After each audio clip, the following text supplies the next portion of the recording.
No, no. Interestingly, India is one of those countries which has highest number of medical colleges. And yesterday I checked, there are 593 medical colleges registered. The government has already notified that there will be 700 plus medical colleges, with one medical college in every district of the entire India.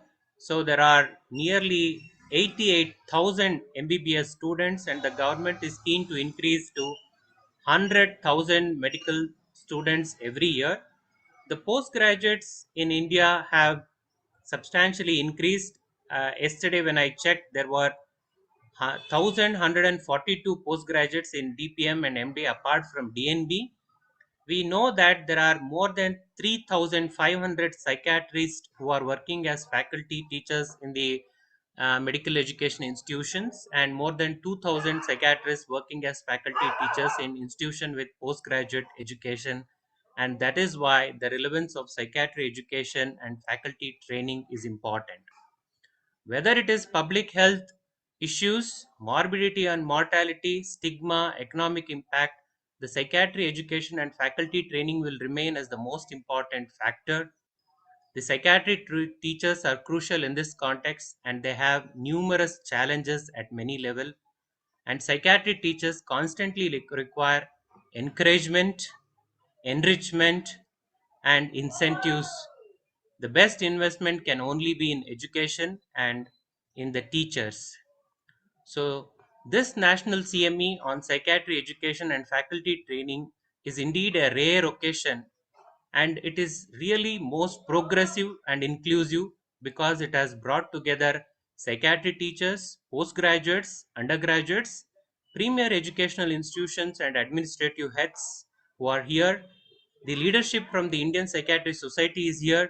The Indian Teachers of Psychiatry Forum is here, and it is supported by public organizations like Minds United for Health Sciences and Humanity Trust, Infosys Foundation, and we have Scope Foundation head in this. So I personally think that psychiatry education and faculty training is crucial. With all people coming together on this festival day, I personally believe we have to look forward, hopefully, for a center for psychiatry education and faculty training in the near future. And I personally think in this CME, it is going to be a great learning to all of us being part of it. Thank you, one and all. Over to you. Thank you, sir. Thank you, sir, for those motivating words. Now I call upon Dr. Hinal Shah, PG Committee IPS Task Force, to address the gathering. Over to you, ma'am. Thank you. Good morning to all the dignitaries and to all the members of IPS and other faculty who have joined here. As Kishore has said, one of the most important things for, I think, the future of psychiatry is psychiatry education. Education, undergraduate, postgraduate, and faculty. It's always a small number which gathers for this. And I think the aim is to make this more dynamic, make it larger, more relevant. And I just think about it. Yesterday, I was I was invited as a speaker at a panel discussion for a Cuticon, the Maharashtra state chapter of skin and venereal diseases. And, they were all talking about how they would have to learn some counseling because they cannot easily refer patients. So not only do we have to work on ourselves and make us so good and skillful, but we also have to work as a group to see that our undergraduates are trained well in psychiatry, so they realize when and how to not only use psychiatry skills that they learn, but also be advocates for psychiatry. What I really hope that this CME, and I'm really thankful to St. John's and the IPS dignitaries and all the three committees for joining hands and coming together for this program, because it has started a nidus. I think over the last 2-3 years, there is a strong nidus formed, and we've been lucky that the UG, PG, and faculty development committees have worked together under the leadership of IPS, and we have formed a small NIDUS. And this NIDUS is slowly growing and growing in size and pulling and causing traction and pulling more and more people and doing more activities. And we're hoping that all of those who are present here will keep supporting, encouraging, giving ideas. So this traction really becomes larger, longer, bigger, and so that we can improve education. We're really on the cusp. We're going to competency-based education, and I know most people don't really know, but are trying to follow it and just apply what comes in that NMC document. And now I know that soon the PG documents are going to be released for for competency-based. So there's a lot of work that is expected from us over the next few years. So I'm hoping that we together move ahead and in this dawn of competency-based education make psychiatry relevant, important, and vibrant. Thank you for giving me the chance. And I really must thank IPS for involving me in this education. Many years ago, I did write to IPS that, I have done a lot of work in medical education. I'm helping other institutes. If I could be of any help to IPS, and I got no reply. And suddenly a few years ago, I got this invitation. And I'm really thankful for the leadership for involving me, because it has got me together with all these wonderful people who are so interested in psychiatry education. Thank you, and let's have a wonderful day.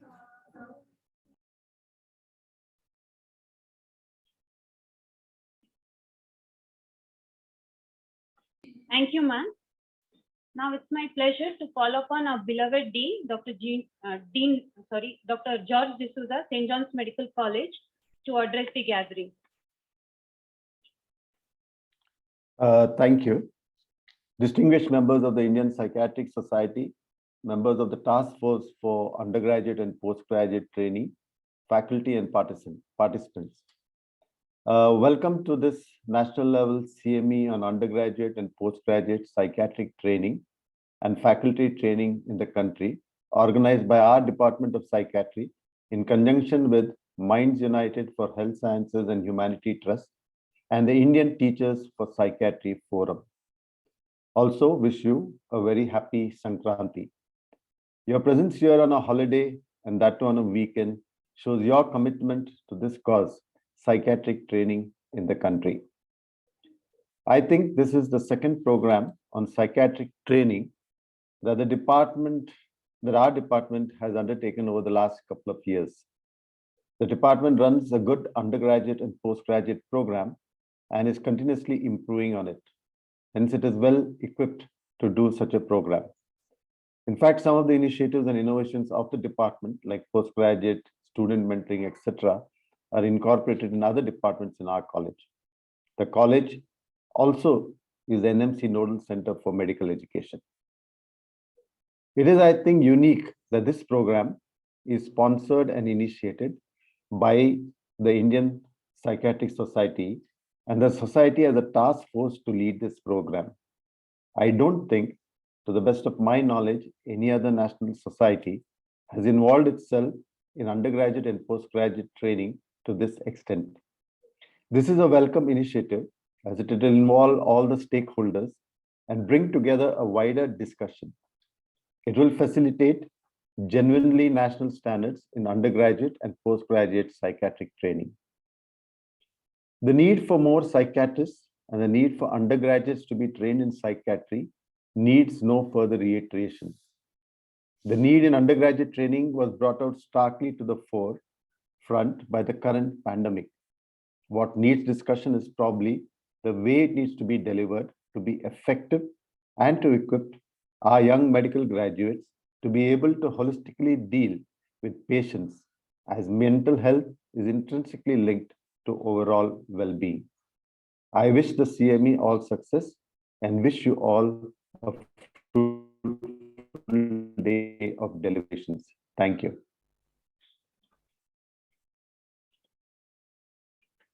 Thank you, sir. St. John's has always been on forefront of medical education, and we are proud to be part of this institution. We are delighted to have the office barriers of Indian Psychiatric Society. I request all of them to address the gathering. So first of all, I call upon Dr. Gautam Saha, our Honorable President of Indian Psychiatric Society, to give his opening remarks. Over to you, sir. Good morning, everybody. It is really proud privilege to associate as the president of such an excellent program organized by three subcommittee and task force like UG education, PG education, and the faculty training subcommittee task force. It is really great that under the leadership of Dr. Henal Shah, Dr. Ravi Gupta, and Dr. M. Kishore and team, and the EC coordinator is Dr. Sujit Circle. All these three committee has done wonderful job. In fact, if you look their activities, it is basically the education system of the Indian Psychiatric Society, as well as we mentioned, the standardization of the faculty training is equally they gave important, and it is really great initiative from Indian Psychiatric Society that we have done.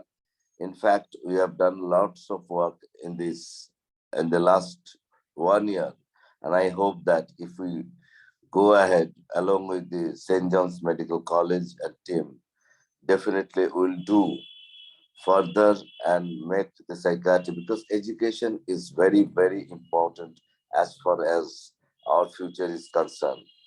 Not only for the research persons, but the clinicians, because good knowledge is important for each and every doctor, especially for the psychiatrists, those who go for research as well as the clinical practice. Both are very, very important. Even if you are not in the education service, you do private practice. Three things is very important in the criteria you are saying, that is ABC: availability, behavior, and confidence, along with your knowledge. So confidence comes only after your knowledge. So knowledge is equally important. So for building knowledge for the especially the young colleagues like our PGs, UG and PGs, my dear friends, please concentrate. IPS is always with you people. And I hope that with this system, what we are doing, maybe we can do much more what we have done, but so you have started doing this. And in fact, we are already, you know, that for those who pass the also, we have post after passing, we are also have started the certificate course and certificate subcommittee also. We have started the course, you know that this Ravi Gupta is the first speaker of our course, management of sleep management, on sleep management. So I'm really happy that Indian Psychiatric Society not only doing sometimes are among the activities of the psychiatrists, but we are thinking of the UGPGs we will do for the people with mental illness and the society at large.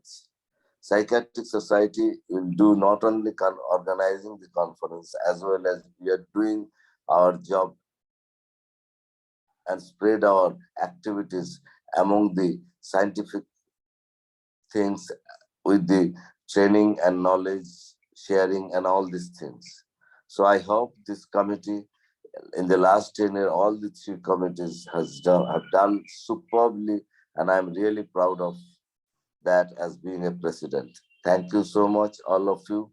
And you know that most probably I have got all the reports from you, three committees, and I'm very shortly before the AGB, I'm publishing the yearbook of Indian Psychiatrics 21-22, and it will definitely acknowledge your activities, as well as what are the activities in details will be there. Thank you so much. Thank you, everybody, all the members of this committee, including the advisor and the EC coordinator, and also all my office bearer who helped me throughout my journey, like Dr. N. Raju as the vice president, Dr. T.S.S. Rao, secretary, the treasurer, Dr. Kirat Mishra, and my dear friend, the editor, Dr. O.P. Singh, and also Dr. Dalal, Dr. Mukesh Jagdiala, Dr. Vinay Kumar, and all the members of Indian Psychiatric. Especially, I am really grateful to the EC members, those who are the EC coordinator of different subcommittee. Everybody works very hard, and it was a really great thing that All the subcommittees are working really great. Especially these three committees is one of the best activities they have done. Thank you so much.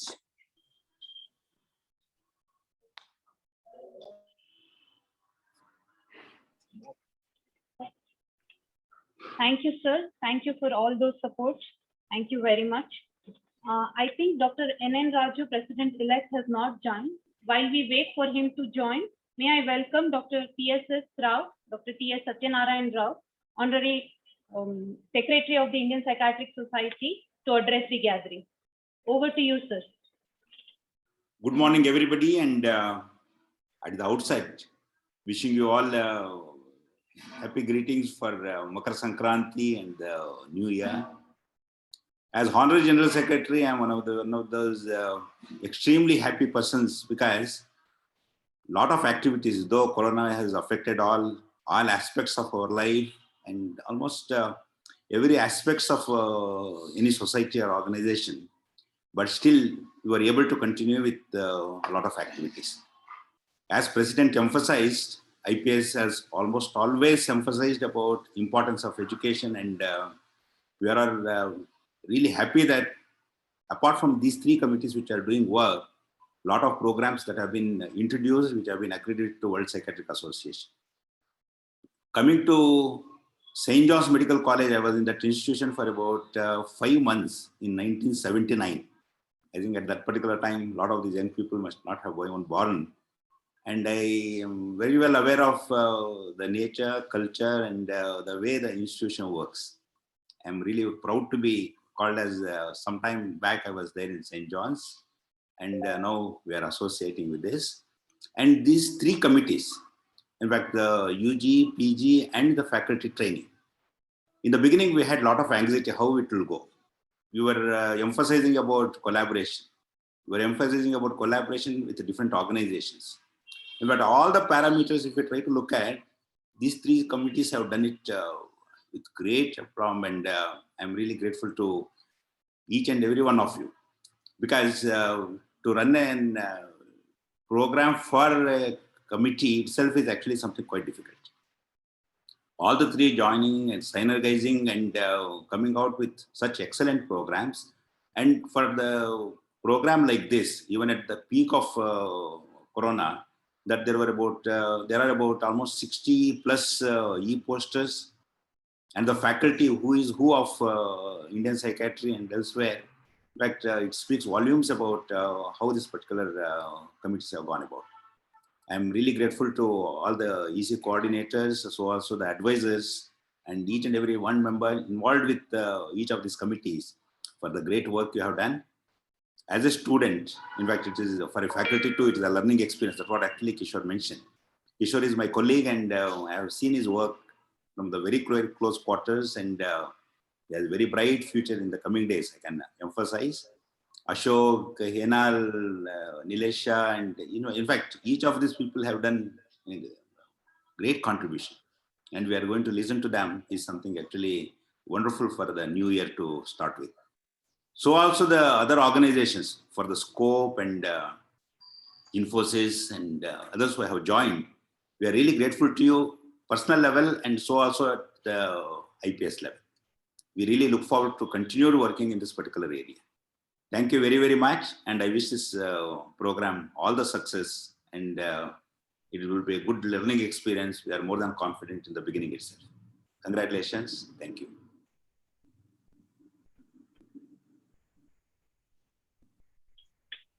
Thank you, sir. Now I call upon Dr. K.K. Mishra, the Treasurer of IPS, to say a few words. Thank you, Divya. Good morning, everybody, and happy Sankranti. And it is a nice cold morning today. And for last 1 week, it is going on very cold. And in spite of that, we are having hot discussion on the psychiatric education, which has been the forefront of our society's activity. And my great pranam to all my beloved and great teachers, like Professor Mohan Isaac, Pratyamurthy Madam, Dinesh sir, and all the respected teachers. And all my dear friends in the teaching organization, like Dr. Kishore, Dr. Ravi, and all other teachers Vikas Melon, those who are doing a great work in these areas. We are seeing, observing for the last 2 years, they are doing a great job in this area. And as all of you know, and the psychiatric education has been one of the biggest challenges for us. And I'm closely associated with these things for more than a decade, and we have seen what all effort we have done to achieve it at some level. And now the momentum, the process has taken a momentum, and we think with this momentum, we'll go ahead and we'll achieve something. And like today's student as tomorrow's faculty. As we build them, as we show them, as we write. So if we are able to bring them at a certain level, either at the post-graduate level or at the undergraduate level, if we are able to inculcate among them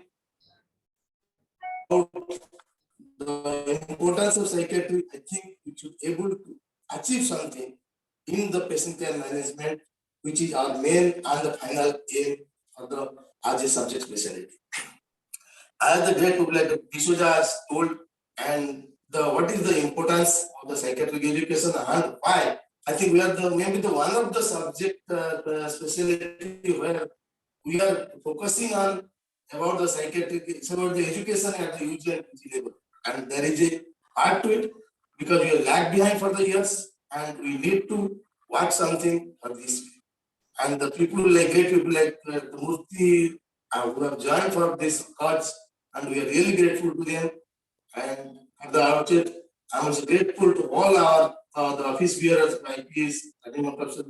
Gautam Shah, Dr. N. Raju, TSS Rao, OPC, and all of the faculty members who have joined for this program. And I wish this program all the best, and I hope you can achieve something at the end of this program, and we are the task bearers will take ahead with this program to the utmost level. Thank you very much. I wish all the best for the program and wait and watch. Over to Divya. Thank you, sir. Thank you very much. The link for the poster session has been put up in the chat box. Participants and interested people can log into the link, and it is parallelly running in the hall B.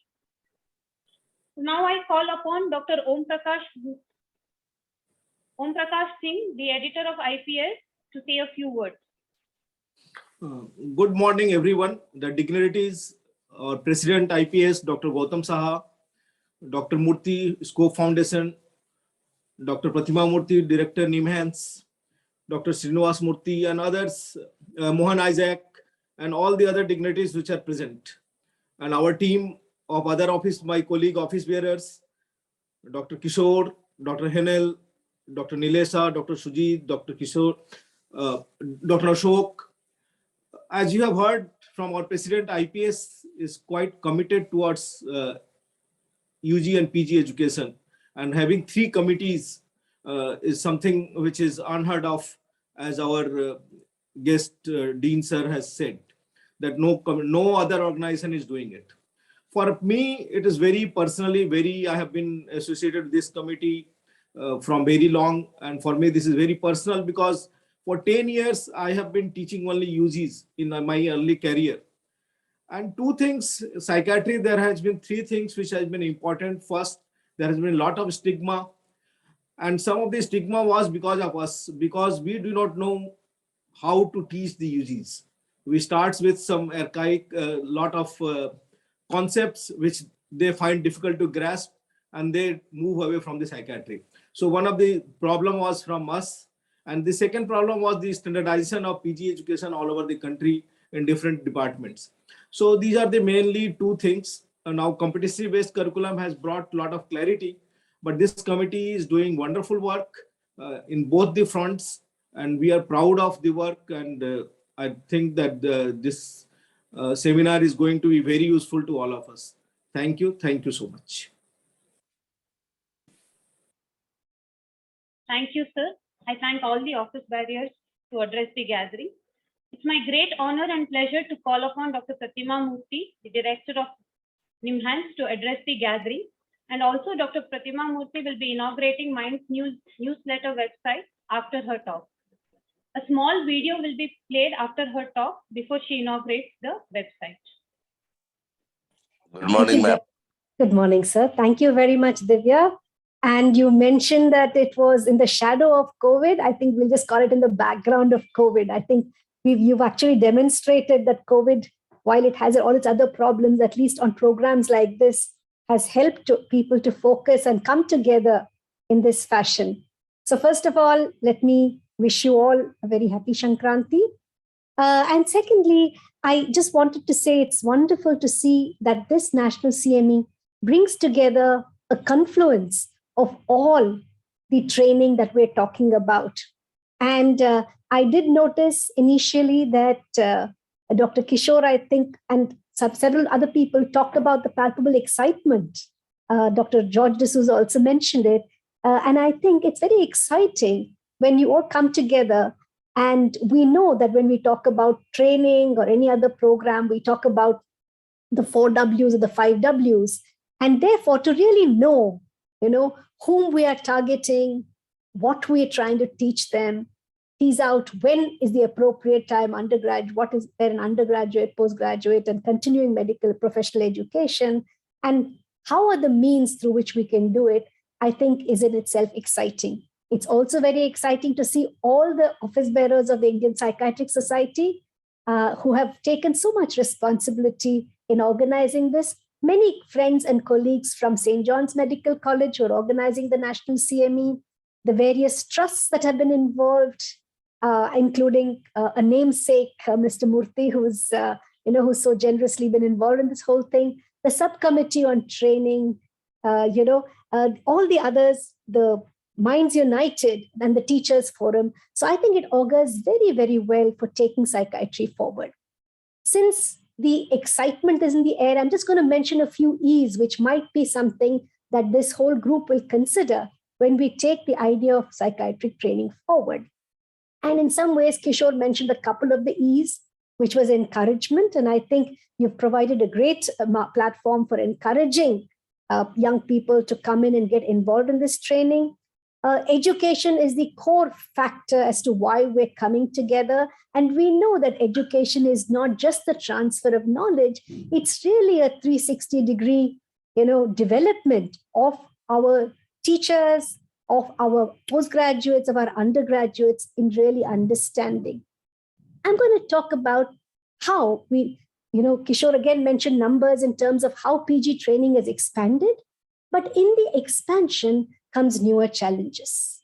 In the expansion comes the fact then that the standards of training also need a lot of focus.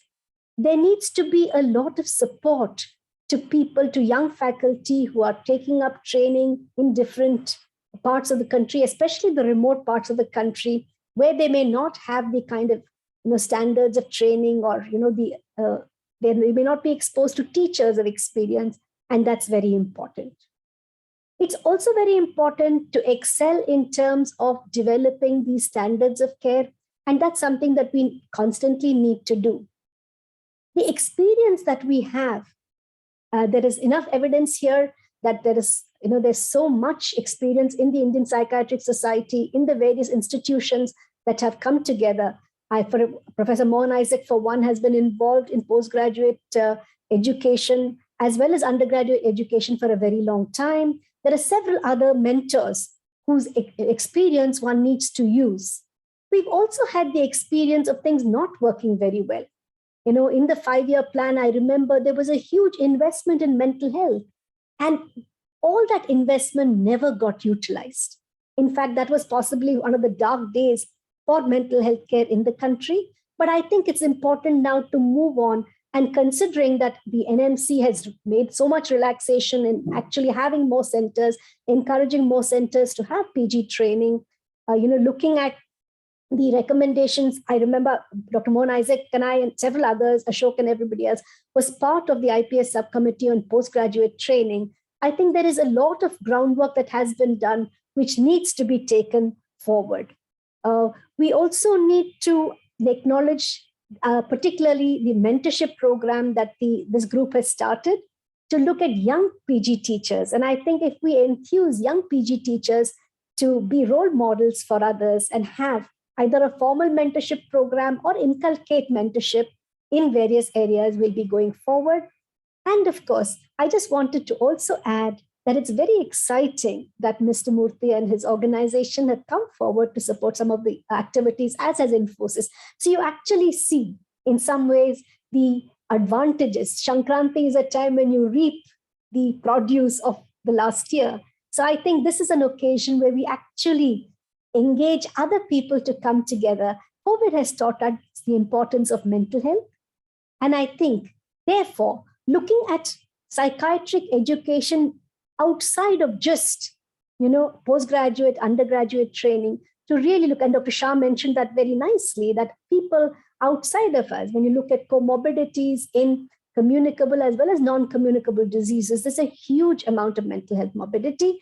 And I think integrating mental and physical health is really the way to go. But we, of course, need to make sure that we have good mental health training and practice as well as service delivery, something that the president referred to. We need to do that in all sectors to be able to take this forward. So once again, congratulations to everybody who's been involved. I think these kind of events can only occur when there is a huge group. And I saw more than 60 people already logged in. And I think that augurs very well. So wish you all the very best. And I'm very, very pleased to inaugurate the Minds newsletter, which has been fantastic. Thank you very much.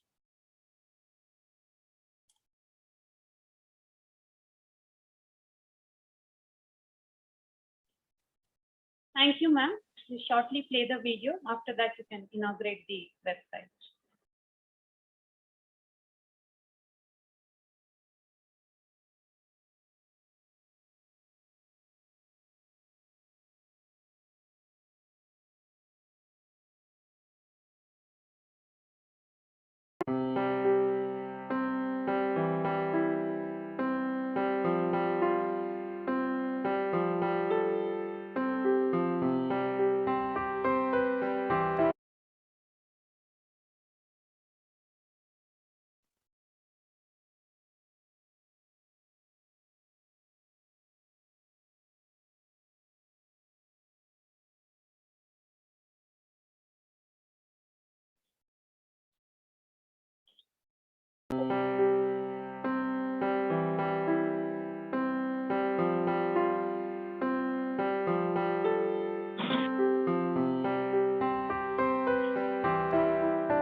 Ma'am, I request you to inaugurate the website.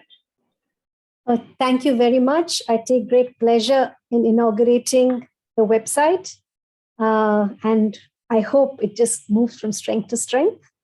Divya, I can't see the thing, so I would like you to click it for me so that we can go ahead with the opening of the website.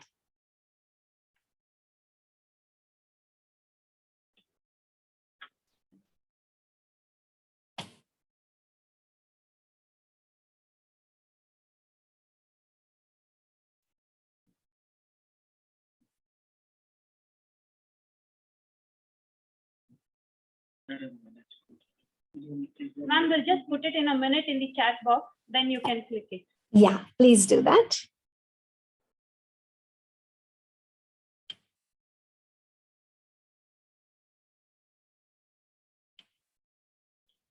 Technology always gives us opportunities to learn more and more things. I don't think we can ever completely, get around it.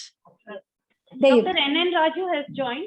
So I request Dr. N.N. Raju, IPS-elect President, to address the gathering. Sir? Hi, good morning, everyone. I think you didn't give me even a second to take a breath after I logged in. Immediately, I had to recompose myself to speak the routine political punches which we always try to do. And anyway, thanks for inviting me to this early morning meeting. I would say on Sunday, this being a Pongal day for us, we are busy in pujas and a lot of other activities which but it gives me immense pleasure in participating in the National CME on Psychiatry Education and Faculty Training. I think this is one area, perhaps my area of even for the presidential address, for simple being that there is lots of gaps between the training of different institutions. On one hand, we have Dr. Pratima Murthy, who has all the luxury of being in a very prestigious institution, lot of infrastructure, lot of things, lot of patients. I think patients themselves teach the students and train the students how best they can do it. On the other hand, I have just joined an institution where hardly anything. I just had left retired from the government service with good backup and good infrastructure, joined a nascent institution where we are starting a post-graduation from this year itself. So you can imagine the wide gap. I think there is, I don't say that there is a wide gap. It's a gradual gap from the completely colorful institution to a completely, I don't say dark, but gray area of training. I think I'm sure the Indian Psychiatric Society has an immense responsibility of bringing that gap as much, I would say, as much narrower as possible with the help of the national institutions like NIMHANS, CIP, AIMS, PGI, and many, many more. Even some private institutions are equally good. So I'm sure they all will help us, help the Indian Psychiatric Society to do that work. And the people around, we see Dr. Hanal, Dr. Kishore, and many more who are doing service, I think, unsought service without even being asked to. So I think we are really happy and we are really fortunate to have such people. And I'm sure in the next 1 year or so, we try to do as many as maybe online or if possible, maybe in-person workshops to see to it that the gap is reduced. And once again, I wish this program a grand success. Thank you so much being here.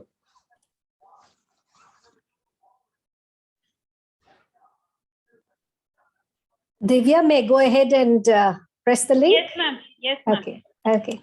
There you go. So I hope that all of you can see the link to the Mind newsletter. There you go. So congratulations. And I crave your indulgence. I have to leave for another meeting. I wish the meeting all success and I hope everyone has a wonderful time. I really miss being around because again, as as was mentioned earlier, it's also my great passion to teach and to learn from others. So wish you all the very best. And thank you, sir. Thank you. Before leaving, we are really grateful from Indian Psychiatric Society. You and Dr. Mohan Ajak always in the education service, whatever help we need, whenever we need, if you two people are with us, it is a blessing for us. Thank you, ma'am, and sir, Dr. Mohan Ajak. Thank you, sir. And I just wanted to say, although Dr. Raju mentioned this whole chasm, the whole idea is not to have this chasm. That is why I mentioned inequity is very important. And so whatever it is that we can do to bridge that gap, we'd be very happy to do it. Thank you very much. Thank you so much. Thank you, ma'am. So in the midst of horrors of pandemic, when healthcare professionals high and low were toiled day and night caring for the patients in COVID ward, when their own health and well-being began taking a back seat, two brilliant medical students at St. John's, Ms. Dwani and Mr. Rubin, came up with Brief, exclusive handbook catering for the well-being of health professionals. So we take pride in and thank both of them for putting this together and have brought out an excellent toolkit. So now I request Dr. Mohan Ajak to inaugurate this second edition of Brief. We'll also play a video before he inaugurates. Sir, over to you. I request Dr. Mohan Ajak to say a few words and then we'll play the video. Okay, thank you very much. The distinguished office bearers of the Indian Psychiatric Society, the keynote speaker, Dr. Murthy, the founder of SCO Foundation, Dr. Pratima Murthy, Director NIMHANS, Dr. George D'Souza, Dean of St. John's Medical College, and all the distinguished participants. Today, it was planned to be a physical meeting in St. John's Medical College, the National CME on postgraduate education and training, undergraduate education and training, where we thought we would meet a lot of people who won a scholarship on, training in psychiatry. But unfortunately, the third wave, is it Omicron or COVID? We don't know. The third wave has overtaken us and it has become a virtual meeting. And this only shows how relevant this particular book that I'm going to formally release in the next 2 minutes is important. I understand the first edition of this book was created during the earlier waves of COVID. It was widely popular, and the current edition has been expanded, revised, widely resourced, and I have had the privilege to go through it as a person who formally releases. The book was sent to me. I've gone through it. I must say that it's a workbook. It's a ready reckoner. It's a simple book for doing various things. It has a number of suggestions, prompts and puzzles. It's a very, very fun book.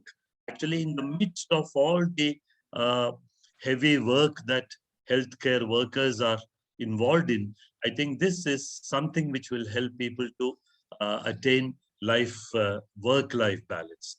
I do not want to take much time, but I want to compliment all the people who have contributed to this. Most importantly, Ruben Roshi and Davani Ravi, who were the primary creators.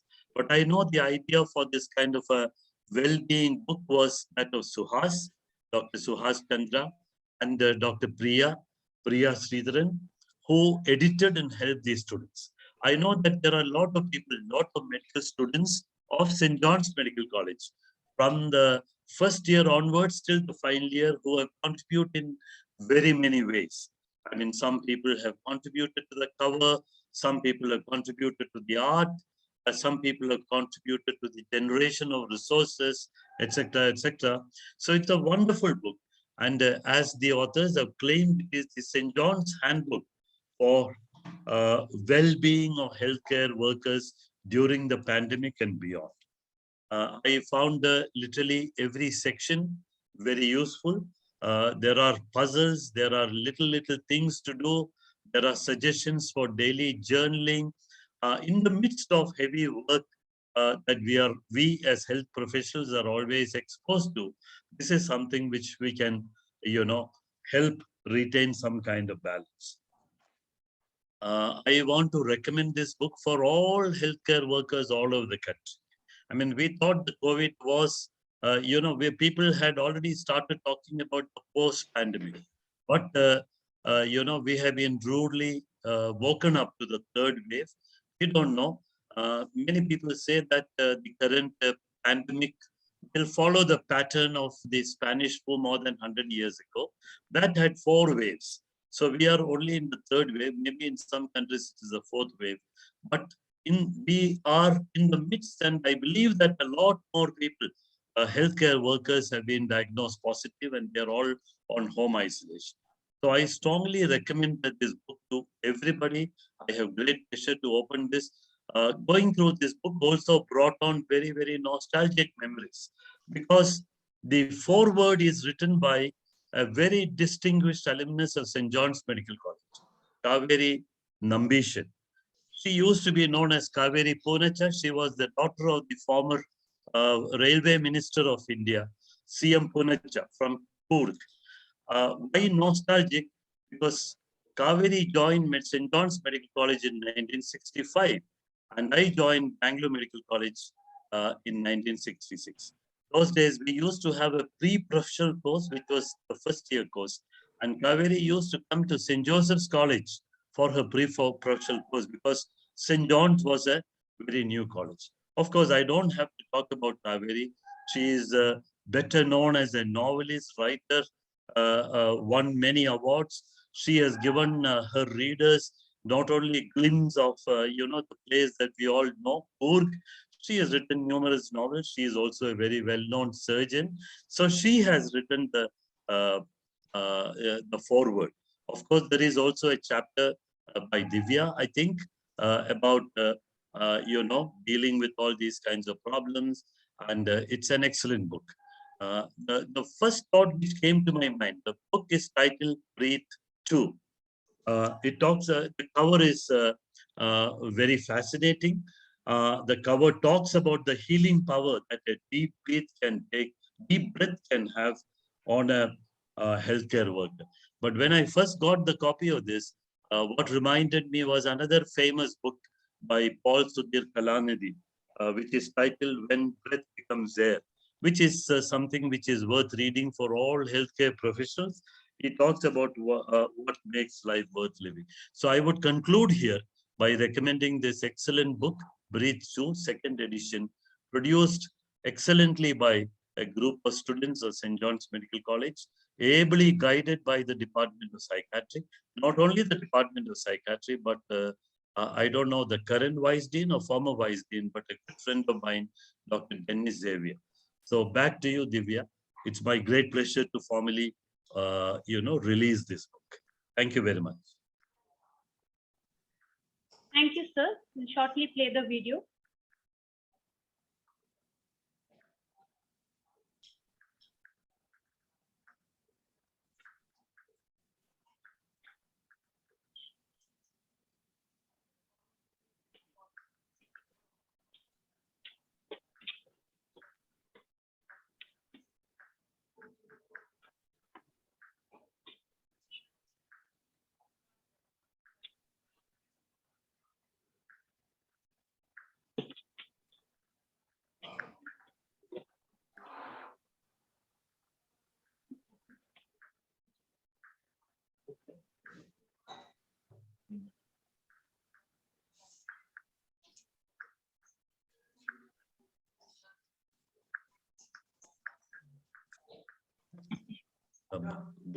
Yeah. Can you see that? They are just showing some video of the book. It's fine. No.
Sir, I request you to formally inaugurate the second edition of Breathe.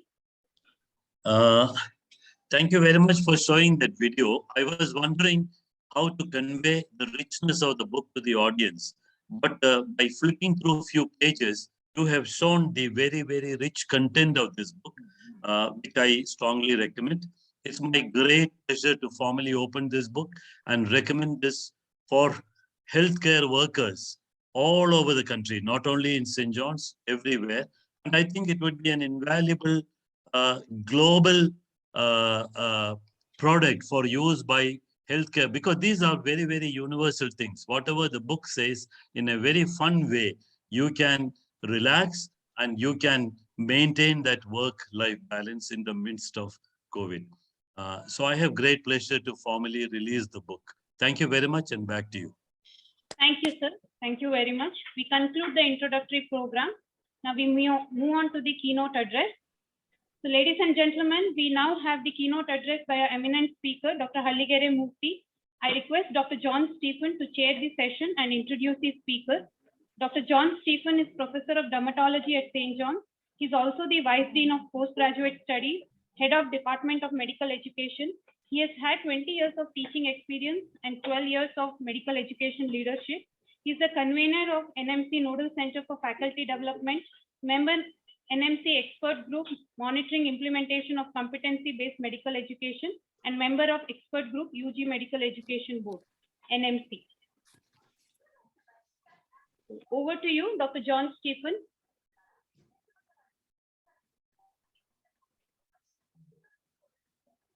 Can you hear me? Yes, sir. Yeah, thank you, Dr. Divya. And at the outset, I want to thank the organizers, Dr. Suhas, Dr. Manurgi, and the team for giving me this opportunity to chair this session. It is my honor and privilege to introduce to you our speaker today for the keynote address, Dr. Halagire Murthy. Dr. Murthy graduated from India and did his residency in England, Scotland, more than 6 years there, completed his MRC GP and then his DCH at Dublin, worked as district medical officer in Newfoundland, Canada for a couple of years. And he has worked for many years as assistant professor in family medicine at the University of Miami. He has since been working as a family physician in private practice in Miami. His special interest in integrative medicine and has been practicing this in his practice for many, many years. He has many publications and presentations on various topics from daily lifestyle activity, role of integrative medicine in primary care, analysis of powers of prayers, and so on. He's also the founder of Scope Foundation, a foundation started in the year 2006 with the main objective of supporting children's education and eye screening. Once again, it is my honor to present to you Dr. Murthy. I invite Dr. Murthy to deliver the keynote address on model of teaching psychological aspects to medical students. Dr. Murthy. Thank you very much, Dr. Stephen.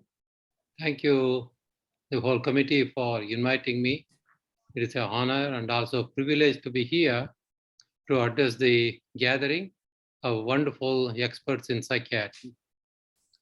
Dr. Kishore contacted me. I would also like to thank Dean of St. John Medical College and the administrative body for hosting and promoting the psychiatric education, and also organizing committee and MUH Science and Humanitarian Trust and the Indian Teachers and Psychiatric Forum for hosting this wonderful meeting. I'm a family practitioner in Miami, practicing integrative medical practice. What I mean is integrative medical practice. When I was teaching in University of Miami, we are taught how to approach through the allopathic medical approaches. When I entered into the private practice, I learned something very different. When I come to see the patients in an outside setting where there is no tertiary care, rush, and giving only 5 minutes to each patient and all of that, I begin to realize each presenting pathological problem, there is always some emotional component. In fact, American Academy of Family Physicians survey showed 80% of the physical symptoms comes to the primary care practice has an emotional component, 80%. Having said that, I also teach the medical students after that to, instead of chasing the pathology of the person, we should go beyond the pathology of the person to understand the person himself or herself. That really gives and clinches the diagnosis so many times.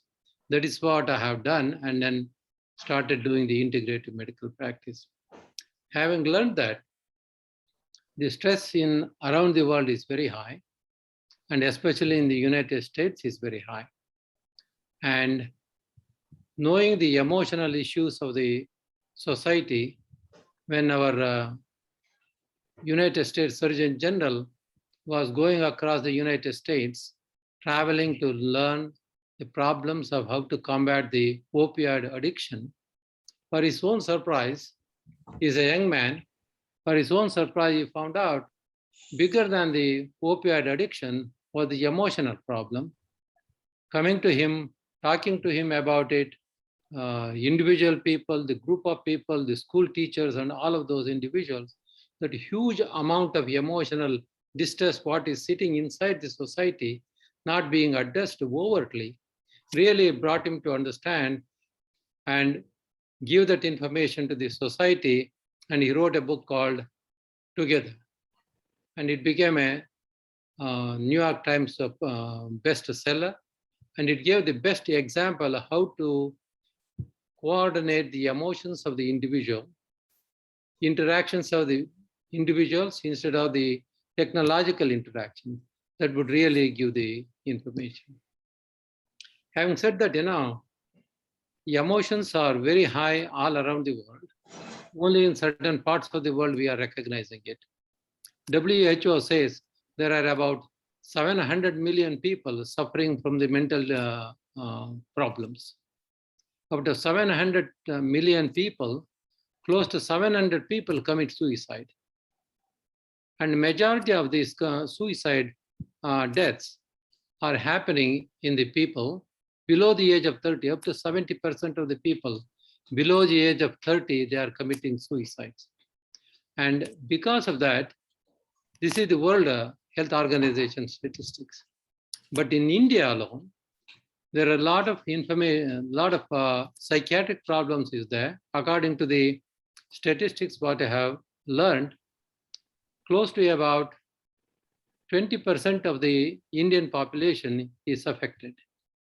20%. Even though India is a developing world, but in the United States, being an industrialized country, the psychiatric problem in the United States is also 20%. That tells us the number of psychiatrists what we need to combat 200 million, as Dr. Kishore said, 200 million psychiatric patients, we need thousands of them, hundreds of thousands of them. Right now, what we have is only 9,000 psychiatrists in India, which makes it 0.75 per 100,000 patients. And by the time we reach, whereas in America, we have 10 psychiatrists for every 100,000 patients. In England, we have 7 psychiatrists for every 100,000. In China, we have 1 psychiatrist for every 90,000. In India, we have only 0.75% for every 100,000. So it is very important for the medical education in India to take a highway to progress very much to educate the Indian doctors to be specialized in the psychiatric education. One of the problems of what I see around the world, especially in India, there is a stigma in the society about the psychiatric education. The stigma cannot be taken out only by the psychiatrist or by the medical people. We need to get the help of the news media, communications across the society, and interpersonal contacts and other things. Without the news media, newspapers, and also the networks, social media, and the television stations and all of that, it is very difficult for us to take away the stigma. In addition to that, that stigma, once it is taken out, medical students will also be able to take away their stigma and enroll in the medical psychiatric training programs very well. And also I was told there are 80,000 students comes out of medical colleges as doctors every year. Out of 80,000 patients, doctors, there are only 700 psychiatrists get graduated. And in addition to that, Dr. Kishore told me there is no medical curriculum to pass the MBBS examination or get their degree in psychiatry. They don't need to pass any exam in psychiatry questions and other things. So the only way I was thinking to help the medical education is to take away the stigma, one, Second, to introduce a continuing medical education to all the medical students in the undergraduate level. Even though they are not medical psychiatrists, all the primary care doctors, in around the world, primary care doctors are the backbones of the healthcare delivery system. All the primary care doctors should be told to have a continuing medical education every year of X number of hours. So this way, they will be taught how to recognize, at least if they are not able to treat, so that they can refer them to the appropriate facility to get the appropriate treatment. In addition to the primary care doctors getting the continuing education, even the specialists should have the same rules to attend the continuing medical education in psychiatry, because when they see the cardiac patients, cardiologist or a gastroenterologist, there are a lot of somato-emotional problems, which is very predominant in this society. If they are not knowledgeable, they will never recognize it. Instead, they will continue to give the medications, which will be counterproductive to the patient. At least for them to make a diagnosis of the somato-emotional causes in causing this particular symptom, they should also have a continuing medical education. In addition, we also have a new problems. Previously, we were very enthusiastic in diagnosing the depression, anxiety, schizophrenia, bipolar disorders, and all of those things. Now, with the advent of IT, information technology, there is a new disease or a new problems which we are seeing: addiction of the children, addiction of the adolescents to the cell phones, to the Facebooks and the Twitters and other things, spending so much of time without spending the time of interpersonal interaction. And we have shown through the COVID that interpersonal interaction is much more important, much more healing than the technological interaction. That is the reason during the COVID crisis, people got more depressed because they were not able to mingle with each other. They were not only depressed, some of them got angry. There were a lot of violence, especially in the United States. So with all of those things, it will take a lot of time, but I was told, board committee made a decision to establish a medical psychiatric center in all the hospitals in 1946. It is almost 78 years. Still, we are struggling at the bare level. So it has to take a fast track and then see how we can really help the society to heal the emotional feeling. And also the emotions are the root cause for a lot of illness and ailment, what we face in the primary care and also in the specialty care. With that, and also I sent I'm not sure how much more time I have. I have a couple of minutes more. Sir, you have 2 minutes more. Okay. I just want to briefly mention to you, I sent out a questionnaire about a patient just to give you an example. This patient came with an injury. After 1 year, she came to see me. I did all the investigation like the CAT scans and X-rays, gave her the regular anti-inflammatory medications and everything. With all of that, her pain was not better at all, except 20% of her pain was relieved. And then, she did have the problem of injury. That is why I did all these investigations. Then, she asked me to do the integrative medical treatment for her. There is a therapy called craniosacral relaxation therapy. It deals with the emotions. And if the emotion is causing any physical problems, like a pain or a irritable bowel syndrome, we can heal it through desensitizing that emotion through the craniosacral rhythm. Craniosacral, that is the brain and the spinal cord, beats at about 14 to 16 per minute. After giving the craniosacral therapy, her pain was relieved by 80% within the first treatment.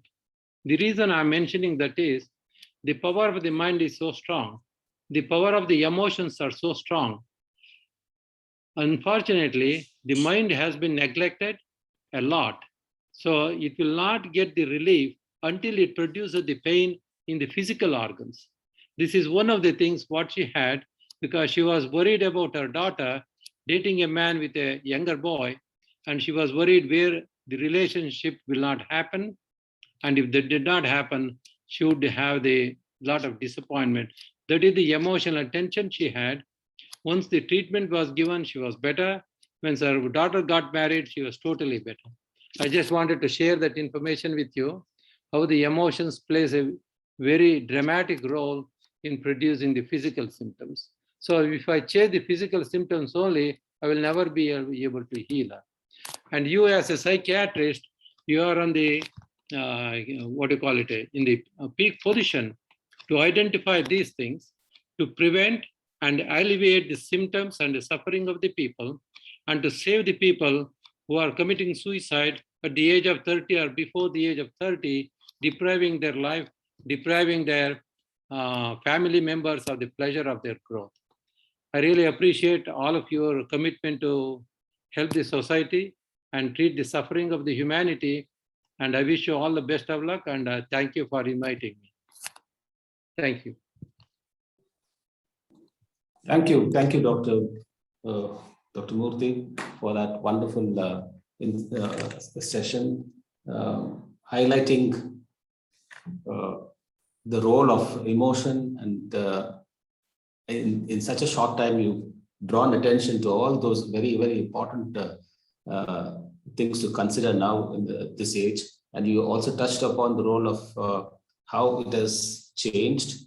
And I think the message was more to do with more than just treating the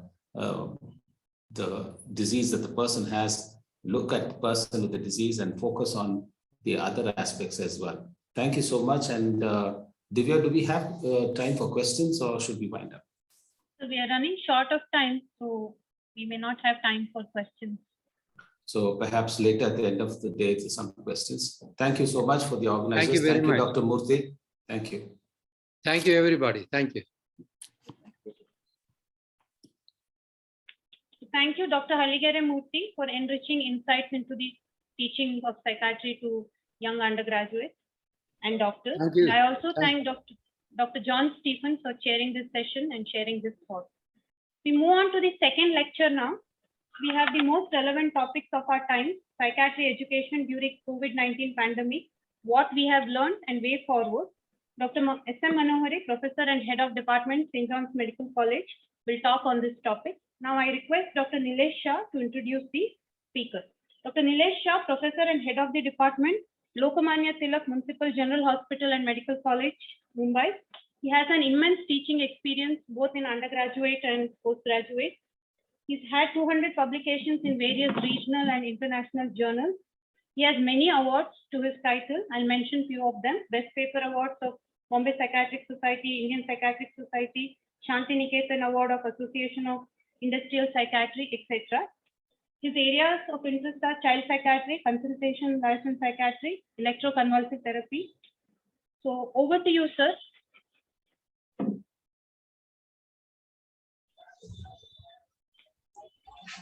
Am I audible? Hello. Yes, sir. You're audible. Yeah. Thank you, Divya. Thank you very much, all everyone. Good morning, and I'm very happy to be over here. And I'm very grateful to Dr. Kishore, Dr. Hinal for inviting me for this national CME on psychiatric education and faculty training. And I'm also very, very grateful for giving me this opportunity to chair this very, very important session on COVID-19 and psychiatric educations for for undergraduate students. Lessons learned from the lessons learned and the way forward for year 2022. And to tell us more on this topic, we have Dr. S.M. Manohari. Dr. S.M. Manohari Madam has done her MBBS from Coimbatore Medical College in 87 and DPM and DNB from Nimhans in 91 and 93. She has also done her MRC Psych from Royal College of Psychiatrists, London in 96. And also she has done a special training in child and adolescent psychiatry in England. After working as a lecturer and assistant professor at Devraj Urs Medical College and Bangalore Medical College and Victoria Hospital, she is currently professor and head of the department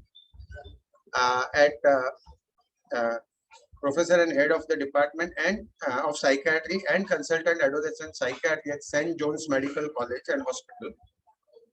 Her areas of special interest includes eating disorders, ADHD, work in the area of adolescent and sexual behavior in typically growing children and in intellectually disabled people, and her very important area, undergraduate and postgraduate teaching. Just a comment, which my observation was that about few years back, in the final MBBS, third MBBS exam, 33 marks paper was devoted to psychiatry. And at that time, I found that all the UG students will attend all the 20 lectures which were given to us in psychiatry. Somehow somebody thought that idea should be changed, and that instead of 33 marks in the final MBBS paper, the psychiatry was reduced to 5 marks of a short note, and it was given as an option. Now we are all human beings and students are students, and if they don't have to study psychiatry for exams, probably they will not attend the lectures, and that's what our experience is, that after that they hardly attend the psychiatry lecture. So one of the thing which I feel is that we should have some portion of psychiatry in final MBBS exam. So with that comment, I hand over the mic to Dr. S.M. Manohari Madam for the lecture. Madam. Thank you, sir. I would like to start by thanking all the participants who are here today, coming here on a festival day and the weekend shows how interested you are in this topic. I would also like to thank the IPS subcommittees of UG teaching and PG teaching and the Minds United organization for giving St. John's Medical College Psychiatry Department a chance to host this CME. I would also like to thank the organizing secretary and the team, Dr. Suhas and the team who have been working very hard to make this program happen. Fine. Where the topic that I have been given today is to discuss the effects or the problems that we've had in psychiatry education for the undergraduates during the COVID-19 pandemic, and what lessons we have learned and how we can move forward this year. Like the chairperson, Dr. Shah, mentioned, undergraduate psychiatry training is very important, and this is essential if we need to bridge the treatment gap of psychiatric illnesses. This training also helps UG learning skills, helps the UG to learn skills of empathetic communication, essential for doctors. The stigma around psychiatric illnesses and psychiatry itself is reduced by good psychiatry education. What I thought I'll do today is to look at the different types of different areas of teaching psychiatry that happens during an undergraduate program, and then to look at how we can make that more effective. Like Dr. Shah mentioned, psychiatry is not an exam subject, so most people are not interested in paying attention to the psychiatry classes. So making psychiatry interesting is one of the most important aims of the psychiatry teaching theory classes itself. We also need to impart factual information. We need to showcase the blend of science and art that is psychiatry. Some emphasis on the relationship of psychiatry to the other branches of medicine is also important. So what happened during the pandemic? Theory classes were online for both the third year and the third semester, as well as the sixth semester students. Generally, all of us get 20 classes in the third semester and then another 20 classes in the sixth semester. for the third semester students, this was their introduction to psychiatry. For the teacher who was teaching, it was very disappointing. The theory class itself proved to be very disappointing. The ability to make the class lively with participation from the students was not possible at all. The teacher was talking through the laptop and only a few students participate in discussion. Teachers had to learn to teach on a virtual platform, and this happened more by trial and error. Definitely 21, most of us were able to use the technology we had adapted to the technology. Recording of class is available, and so the preparation by most of the teachers was much more rigorous, and which was a good thing actually. For the young teachers, that was causing a lot of anxiety, but with supervision that was possible. For the students, concentrating during a virtual class was difficult. Technical issues like availability of gadgets, internet, and practical issues such as the space being available and the quiet to listen to a class were all problematic. Several students found parents interfering with their study work and suggesting they study better and what they should do and should not do, which was returning to the period when parents had more involvement in their studies, unlike in the MBBS course.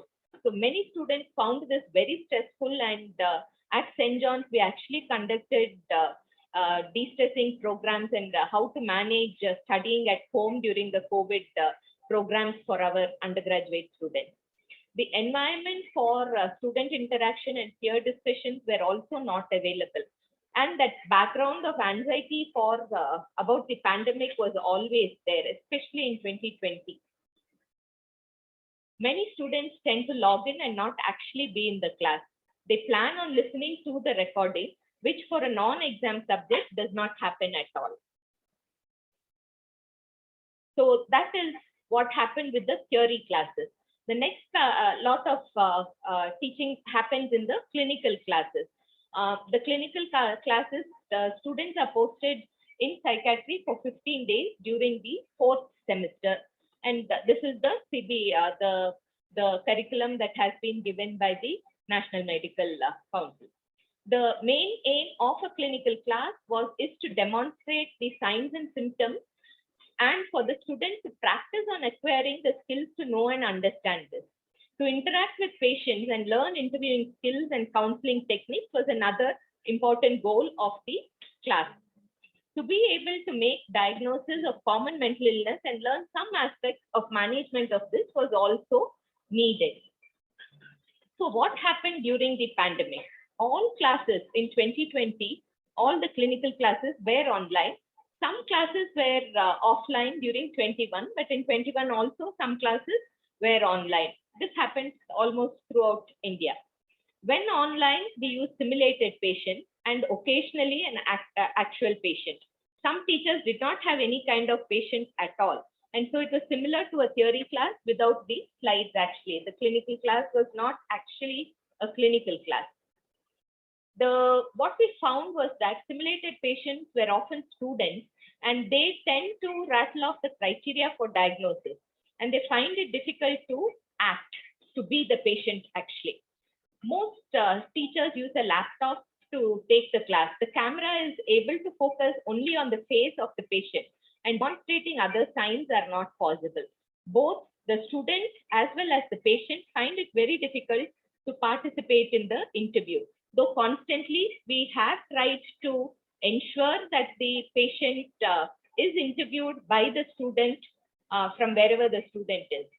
Advantage to these online classes where that classes could be scheduled and providing reading material was much easier. It used to start on time, end on time. So those kind of logistics, it was much better with the online classes. The third type of teaching that we plan for the undergraduate student is during the internship. A good internship program emphasizes on learning practical skills, the ability to interview patients, to do an MSc, to make a diagnosis, and manage both psychological and pharmacological interventions for common mental illness is essential during the internship. The process of documentation, getting informed consent, for treatment and educating families are also an important part of the curriculum. So during the pandemic, internship probably suffered the most as far as psychiatry education goes. The program was completely washed out. There were hardly any non-COVID patients in the ward or in the OPD. Interns themselves were doing COVID or COVID-related work, and hence these people, the interns, had no opportunity to really learn any psychiatry. So what do we need to do this year? The pandemic hasn't ended, and there are benefits to online classes, and it is here to stay. So we need to make the online classes work for psychiatry teaching. In the theory classes, what we need to do is probably focus on improving participation of students. If we have a class strength of 100 or 150 students during a theory class, it is impossible for the session to be interactive. Smaller class strengths will be helpful, which means we need more faculty members, and that might be difficult. Whether the class is online or offline, recording of classes being available to students would be a very good idea. Online clinical classes with adequate visual aids should not be difficult to organize. Rather than using a laptop while we interview the patient, if we can use appropriate audiovisual aids so that the whole interview is available, is visible, will be a good way forward. Simulated patients need to be trained actors rather than asking a PG or an intern to come and stand in as the patient. There should be adequate chance for students to interview these simulated patients. Recorded interviews can be used occasionally. Informed consent from patient and ensuring that the class is not recorded for confidentiality purpose is also important. Teaching teachers to use newer technology appropriately is also very important for us to go forward this year. For the interns, which is a very important period as far as psychiatry training goes, it is important to ensure that the interns do get some psychiatry training. If they have had no chance to be in psychiatry because of COVID work, if we can ensure at least a week's posting, which can be taken away from other department work like medicine or any other allied specialty, it would be a good thing. We need to ensure that interns get a minimum of 1 week, if not the 2 weeks that has been assigned to psychiatry. For postgraduates to become good psychiatry teachers, which is the whole purpose really, the teaching of psychiatry will improve only if the postgraduates become good psychiatry teachers. So teaching, learning to teach should become part of the core curriculum during their postgraduate training. This point was emphasized in the Sunday special 60 minutes with psychiatry teachers, which was organized by the IPS faculty training task force as well as the IPS UG and PG education subcommittees. Last point that I would like to make is that what Dr. Luke et al. Have published recently, just a few months ago, that facilitators for clinical learning tends to be patient interaction, OPD observation and teaching, demonstration of science, case presentation and discussion, evening postings where they look at psychiatric emergencies, observation of clinical work being done by the consultants, use of anecdotes while teaching, and lectures that are given by or classes that are taken by senior faculty. So these are the things that we need to look at being available during the psychiatry clinical as well as theory, mainly the clinical teaching. One important aspect of completing the clinical, the teaching of psychiatry is that we ensure adequate assessment. For the clinical posting, most of us use MCQs and case-based discussion and occasionally OSCEs at the end of the posting. Where classes have been virtual, we've not been able to use do the assessments at all. So we'll need to adapt the case-based discussions to ensure online participation And this again means extra faculty is going to be needed, which might be a difficulty in most centers. So to conclude, what I'd like to say is that teaching psychiatry to undergraduates during the pandemic was not completely abandoned, but it was not fully effective either. Virtual classes and simulated patients can add to our teaching armamentarium, but attention to improving quality of teaching is needed. All attempts to improve student participation and actual interaction with patients needs to be ensured moving forward. Thank you.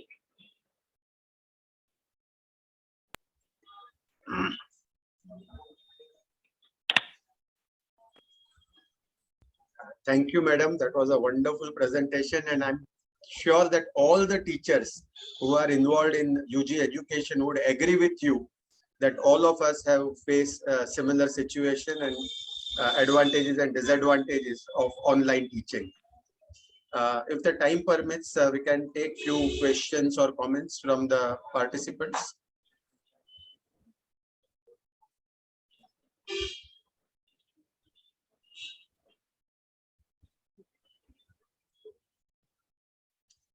You can either unmute yourself and ask the question or give your comments, or if you want, you can write a question in your chat box.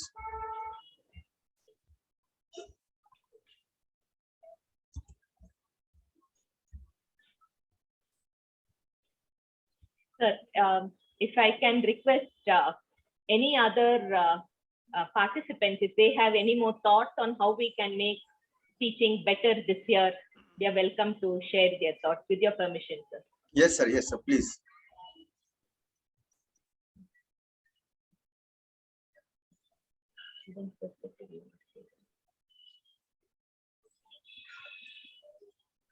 Dr. Hinal, Dr. Kishore, would you like to comment? So if I may speak, yeah. So congratulations on this very nice talk and lucid talk, Dr. Manori. I think we are hoping this year that we will be more hybrid than just online. You know, the lockdown was a very bad period, but now we, at least in Mumbai, we have started students attending the postings while they have their lectures online. So we have a mixed kind of system. So at least they come to the wards and the OPD and they don't have their lectures. So we have tried to have a hybrid system like that going on. So the clinical work is at least there. And even if there were a few patients, we have kind of to involve them in it. And therefore there has been some amount of engagement with patient. I think, and no matter how many simulated patients we do, I think the real feel of psychiatry really comes when they see patients. So I think we have encouraged students and we have taken all precautions with whatever precautions that we can to continue at least clinical training in the OPD and the wards, especially OPDs. And of course, wards to see things like ECTs, interactions with patients, and even follow-up of patients as they improve. Because I think the fear of psychiatry only goes when they start attending wards independently. So I think we have followed that model and which has helped us. Thank you. Thank you, Inal. There is a question from Dr. Varun Mehta. Madam, which aspects of quality of teaching need to be ensured during online virtual classes? Thank you, sir. The theory classes, I think factual information will definitely be there. What we need to emphasize on is probably the interaction and participation of the students. Unless they talk, discuss, and we ensure that they interact, I think the theory class will not be very effective. For the clinical classes, like Dr. Shaw mentioned, I think interacting with patients is the most important aspect of learning. However much we use simulated patients, when they are good actors, it is a useful interaction. But most of the time, that talking to a patient, looking at the patient as a whole, is what is going to be most important in learning clinical psychiatry. But what happens is when the state governments issue orders that classes cannot be on site, and currently they are on site, our students, but if there is progression of the pandemic, then they are unlikely to be permitted into the ward. So probably what we did last year was, though we had conducted the 2 weeks of their clinical posting online, we did request them to come back at a later date and see patients in the ward and sit with us in the outpatient clinic, so that they get that interaction with psychiatry patients. So I think that is the most important aspect, interacting with patients and seeing the patients for themselves. Two people have raised their hands, Dr. Kiran Kumar, and after that, Dr. Smita CA. Yes. Good morning, ma'am. Thank you for the presentation. One of the things that was consistently said is the lack of manpower. We all agree to that kind of a thing. It's a suggestion that I think we need to make a representation to the NMC with the current CBME curriculum and increase in workload. The whole concept of only 4 faculty per unit for 250 MBBS students is probably not going to suffice. And unless the NMC intervenes, probably the local management will not give us more hands. So I think we are all in the same boat, and we have to make a representation to NMC as teachers of psychiatry. Yes, Dr. Kiran, I agree with you completely. I think it is most important that we have more teachers for the undergraduate students. I'd also like to add over here this continuing medical curriculum-based education that we are now doing for the undergraduate. There are several aspects that the student needs to know, but none of those skills are mandatory skills. Mandatory. So at least some of these skills, where there is a long list of what they should know, but none of them are mandatory. So if we add from the IPS teachers group to the NMC, that not just having the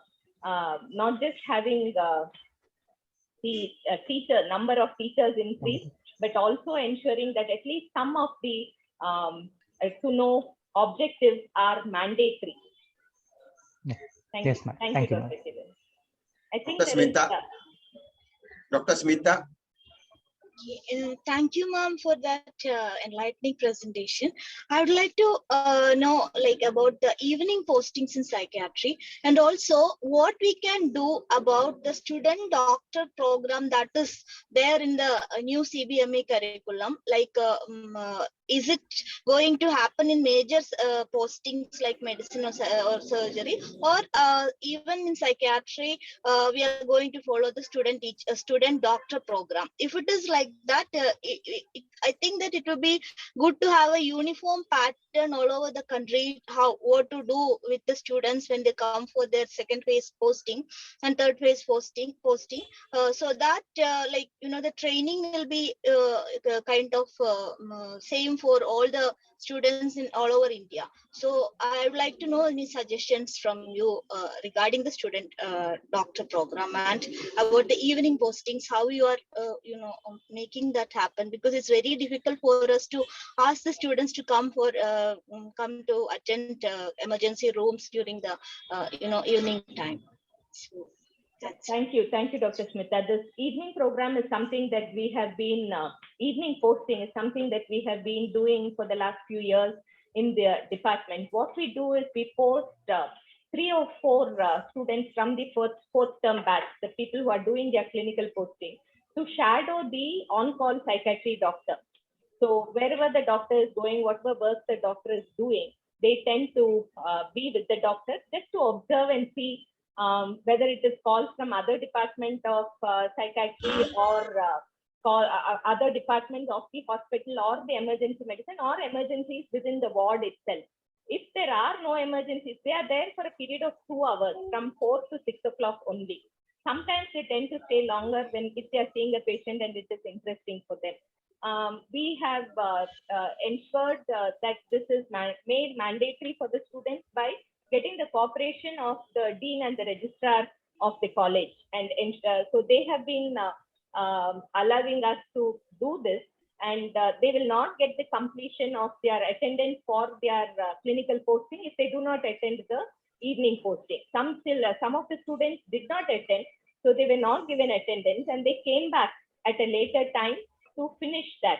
And because it is outside of their regular working, regular classes, it is not difficult to ensure that they do attend, so long as we have we have the cooperation.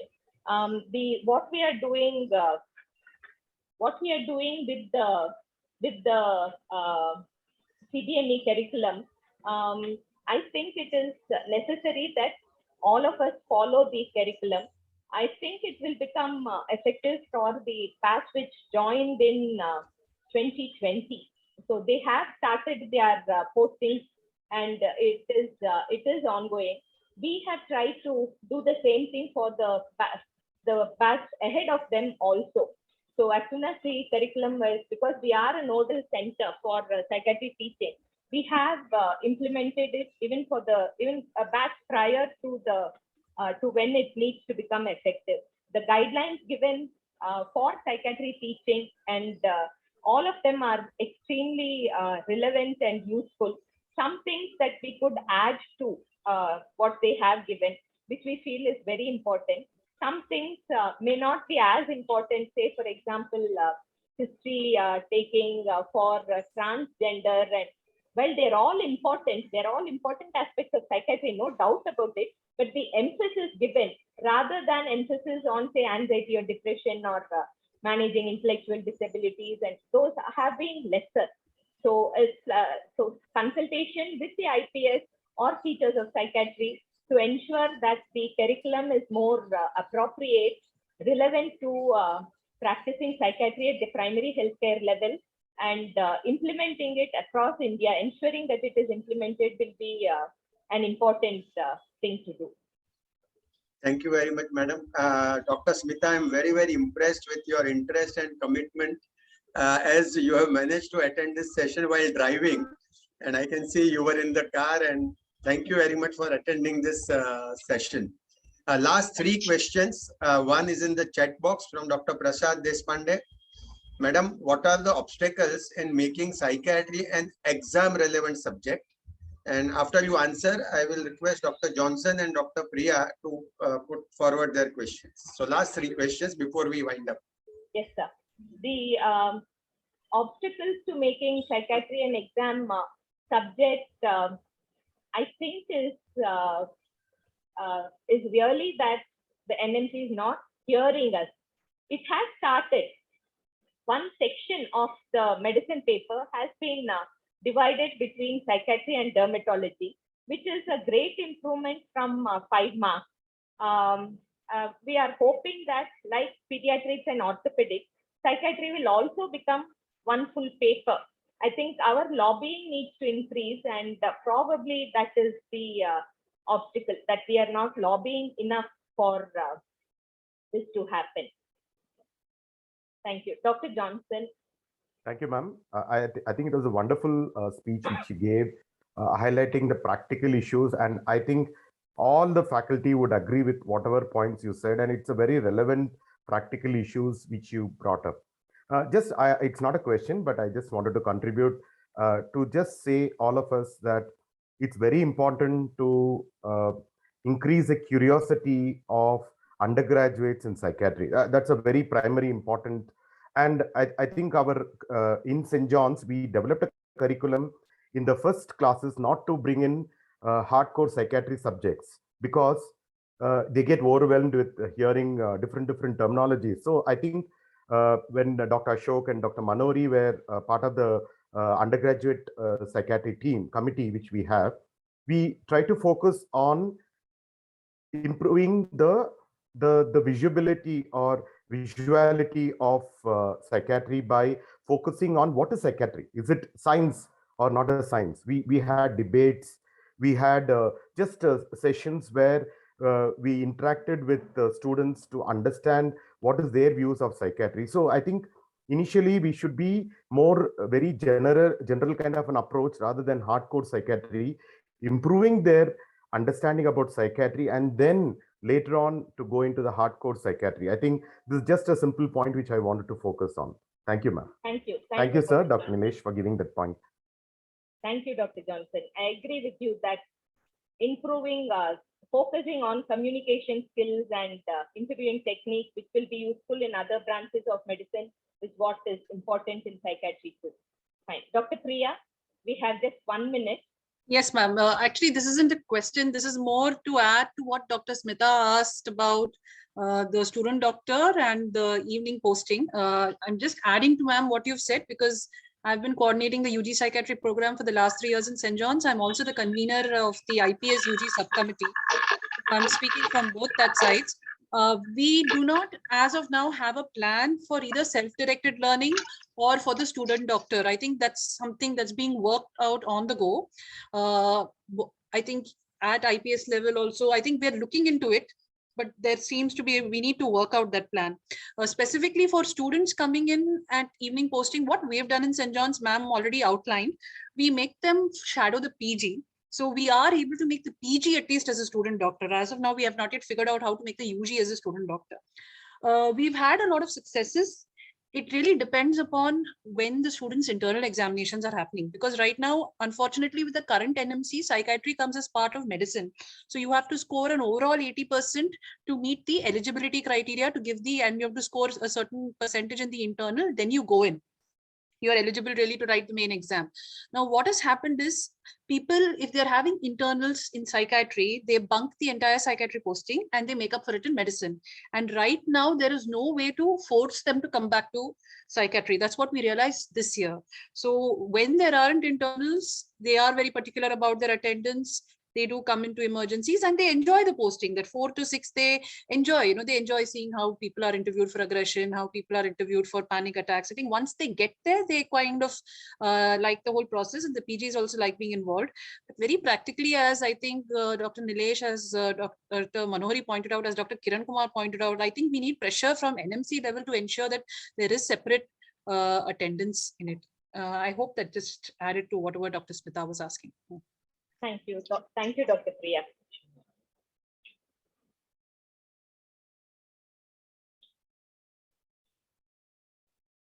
Dr. Shah, I think we will conclude this part of the session. I will hand over to Dr. Divya.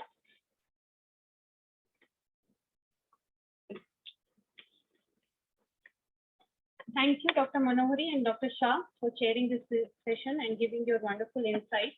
We are running half an hour short of time, so we will break for tea now. Since it's a virtual tea break, it's going to be 5 minutes, and we'll convey back after 5 minutes for the next session.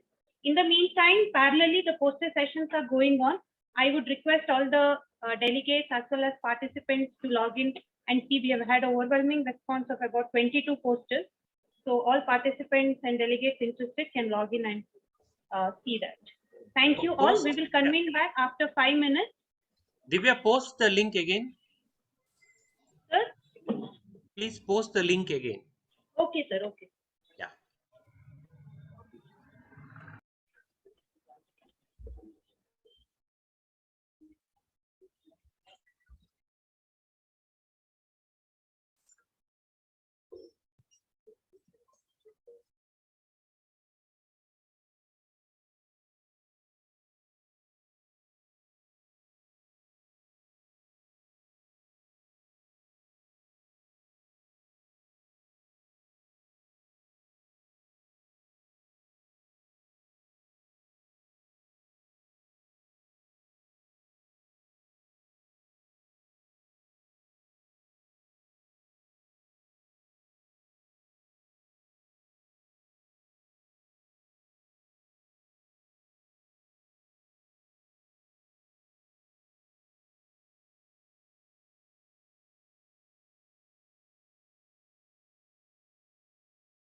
that are offered in India.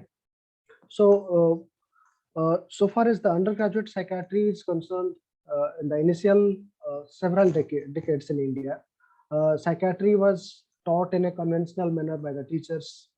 Some classes were allotted to the students, and most of the students, they are not attending the classes. And psychiatry is, though it's because it's not an independent subject, psychiatric questions are set by faculty of medicine. So it's a quite ignored thing for quite long period of time. But subsequently, in the late a few years back, the Medical Council of India, then National Medical Commission, they realized that psychiatry is something that need to be a part of undergraduate training more intensively. So the competence-based medical education curriculum came, and now we are structuring the psychiatry curriculum for the undergraduate students in a more organized manner. But unfortunately, because of this COVID pandemic, everything shifted to an online forum, so we are not successfully implemented it. But I hope in the near future it will be definitely implemented in a more organized manner. Coming to the postgraduate curriculum that over a period of time, it is realized that diploma in psychological medicine, DPM, is not serving the particular purpose for which it was basically intended. So many of these medical colleges, they are converting the DPM seats into MD seats. Even the DNB seats are converted to MD seats, because it is important to homogenize the medical postgraduate teaching in the country. So there is a lot of difficulty. Those who are having purely DNB degrees, they have a lot of difficulty, particularly getting entry into the medical colleges as a teaching faculty. So in order to homogenize, and the individuals who are pursuing the DNB course in psychiatry, they face a lot of challenges in getting selected, the passing the DNB examinations. And to my personal experience, I have seen that the individuals who completed MD psychiatry, they easily complete the DNB psychiatry, and those who are pursuing the primarily DNB course, they feel a lot of challenge and difficulties in getting the examination. There are some logistic issues, like the DNB aspirants, they get training from somewhere and their assessment is done somewhere else, and they are getting practical examination in a different center. So the challenges they came across during their DNB training is quite different and quite more than the MD training. Regarding the super specialty course in psychiatry, very recently, over the past 1 decade, our country, the premier institute of the country, they started the fellowship courses. It's initially started in Nimhan, subsequently the geriatric mental health department of KGMC, that started CMC Vellore, and many premier institutes, they started the fellowship courses. Then subsequently the DM course in child and adolescent psychiatry, initiated by first in Nimhan, then PGI Chandigarh, then addiction psychiatry part, AIMS Nimhans and PGI Chandigarh are having these courses. Geriatric mental health course, DM course is run by the Department of Geriatric Mental Health in Medical University. So these are the super specialty course, and the number of seats in the super specialty course are gradually increasing. So there is an increasing trend towards the getting a super specialty degree and fellowship degree after obtaining the MD psychiatry degree.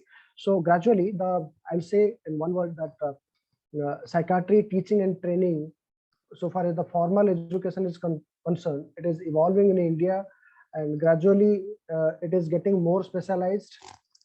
Still, we are struggling with making psychiatry as an independent undergraduate subject, though a lot of effort has been taken by the Indian Psychiatry Society in multiple forums over past 1 to 2 decades. Now coming to the non-formal education, here we are offering psychiatric teaching and training to improve the identification of psychiatric disorders in the community level by training the district mental health program doctors, the paramedicals, and this particularly helps in identifying the psychiatric disorders in the community level, so that they can easily identify and they can provide the initial treatment for those individuals, and whenever required, they can refer these patients to appropriate centers. So this is a non-formal, non-structured way of teaching. Every institute have their own module with own duration schedule, and they are actually not certified enough to call as a qualified psychiatrist, but they have some important role in the community level to provide the care to the individuals who are having mental illnesses. So this is how the psychiatry formal and non-formal teaching and training that runs in India, to my understanding. Thank you, Dr. Sujit. So it was, as we can see, so much of the training has been in terms of covering the clinical aspects. So in that context, so it's all the more unique that this particular program, ITOP Steps, was exclusively for psychiatric teaching. So Dr. Dhirendra is a faculty at Shamsha Medical College, which is situated in a remote area. So it would be interesting to know from him as to how did he come to know about this particular scholarship, and what are his experience with the selection process? So Dr. Dhirendra. Thank you, sir, for inviting me for this panel discussion. Before going to next, I would like to just add a few points and Dr. Sujit Kumar sir comments. Status of psychiatry training in India. We are facing basically two areas of difficulties. First off is that just 10 or 20 years back, we are facing shortage of the postgraduate courses because of in last 10 to 20 years the tremendous increase in both UG and PG seats in India. But still we are far below to reach a standard norms like some around 5 to per lakh psychiatrist is needed, and we have only 0.75 per lakh psychiatrist. So still we are facing the lot of postgraduate to deliver mental health care services to our community. So we have to rethink about UG psychiatry teaching. Because of these UG psychiatry teaching improve the understanding and skill of our Indian medical graduates. And when we are talking about the status as concern for the in Madhya Pradesh, we have 13 medical colleges, and as per the NMC norms for 150 seats you need 3 psychiatry teachers. And you will be surprised, among 13 medical colleges, few are the more than 15 years ago, they are not able to fulfill the column like needed 3 psychiatrists. I have only 1 member or 2 faculty in the departments. So it's a really need to rethink how we are able to deliver a quality UG teaching services. And on another aspect, even few medical colleges have only SRs or JRs, even they don't have a psychiatry faculty. And as in NMC inspections, they I think calculate the percentage deficiency, and if your number of faculty is less than 10% deficient, they given you permission to start an MBBS courses. They don't separated to in psychiatry you have a faculty, then you get a recognition. So these kind of challenges we are facing, and hope so over the time as many changes needed to force the NMC to change the psychiatry teaching, and hope so in future this will be helpful. And about scholarship, STEP scholarship, as a STEP scholarship started in 2021, and it's really a challenge to how to introduce and circulate the brochure. And I received the STEP brochure from WhatsApp groups, although we have received from many WhatsApp groups, but one of my seniors personally sent me the brochures and told that you are interested in teaching about psychiatry, so this scholarship for you are maybe helpful to you. And then I started to searching about this scholarship, then got an email ID, got on a website already mentioned in the your browser. And after looking visiting the website and prepare for apply, and after the apply I was shortlisted for the interview. And again I worried for how the interview will be, what the question will be asked, and how you will be assessed in what parameters. But in interview I was feel very as like Mohan Isaac sir, Dr. Vikas sir taken an interview, and they are very kind and polite, and after 1 or 2 questions I feel very comfortable. And almost questions are open-ended in interview. The questions are open-ended, they are relevant to your course, like I can able remember to one questions, what you feel about private practice and medical teaching, how you balance, because of in my institute I am a private practitioner and also a faculty in a medical college. So they ask some kind of relevant questions ki how you balance to your private practice and medical teaching, and both thing is so these kind of questions were asked, and hopefully I was selected. And this year I also guide 3 or 4 our colleagues to participate in the STEP scholarship, and 2 are selected. One is Dr. Rahul, he is just near to Riva Sadol Medical College, and one is Dr. Nisita from Hind Medical College, Lucknow. Thank you, sir. Thank you. Yeah. Thank you. Thank you for sharing your experiences regarding the selection process and how you got to know about this thing. Next, I invite Dr. Gopal Das to brief us about what are the highlights of this particular training program, that is HiTop Steps. And also I request each of the speakers to restrict yourself to 3 to 4 minutes. Good morning, sir. Thank you for inviting. And I thank all the organizers and to have us share our experiences in this. What I would like to tell about this HiTop Steps was, even I was not very sure before joining of what is this going to be about. And a very highlight of this particular scholarship is the uniqueness of the program. And during many sessions, none other than Dr. Mohan Isaac, who doesn't need any introduction, kept emphasizing that there is no other program in the whole world across the globe. He has not found any program coming anywhere near this, just because we all know, all of us know fairly good amount of psychiatry, but the problem is how to teach psychiatry.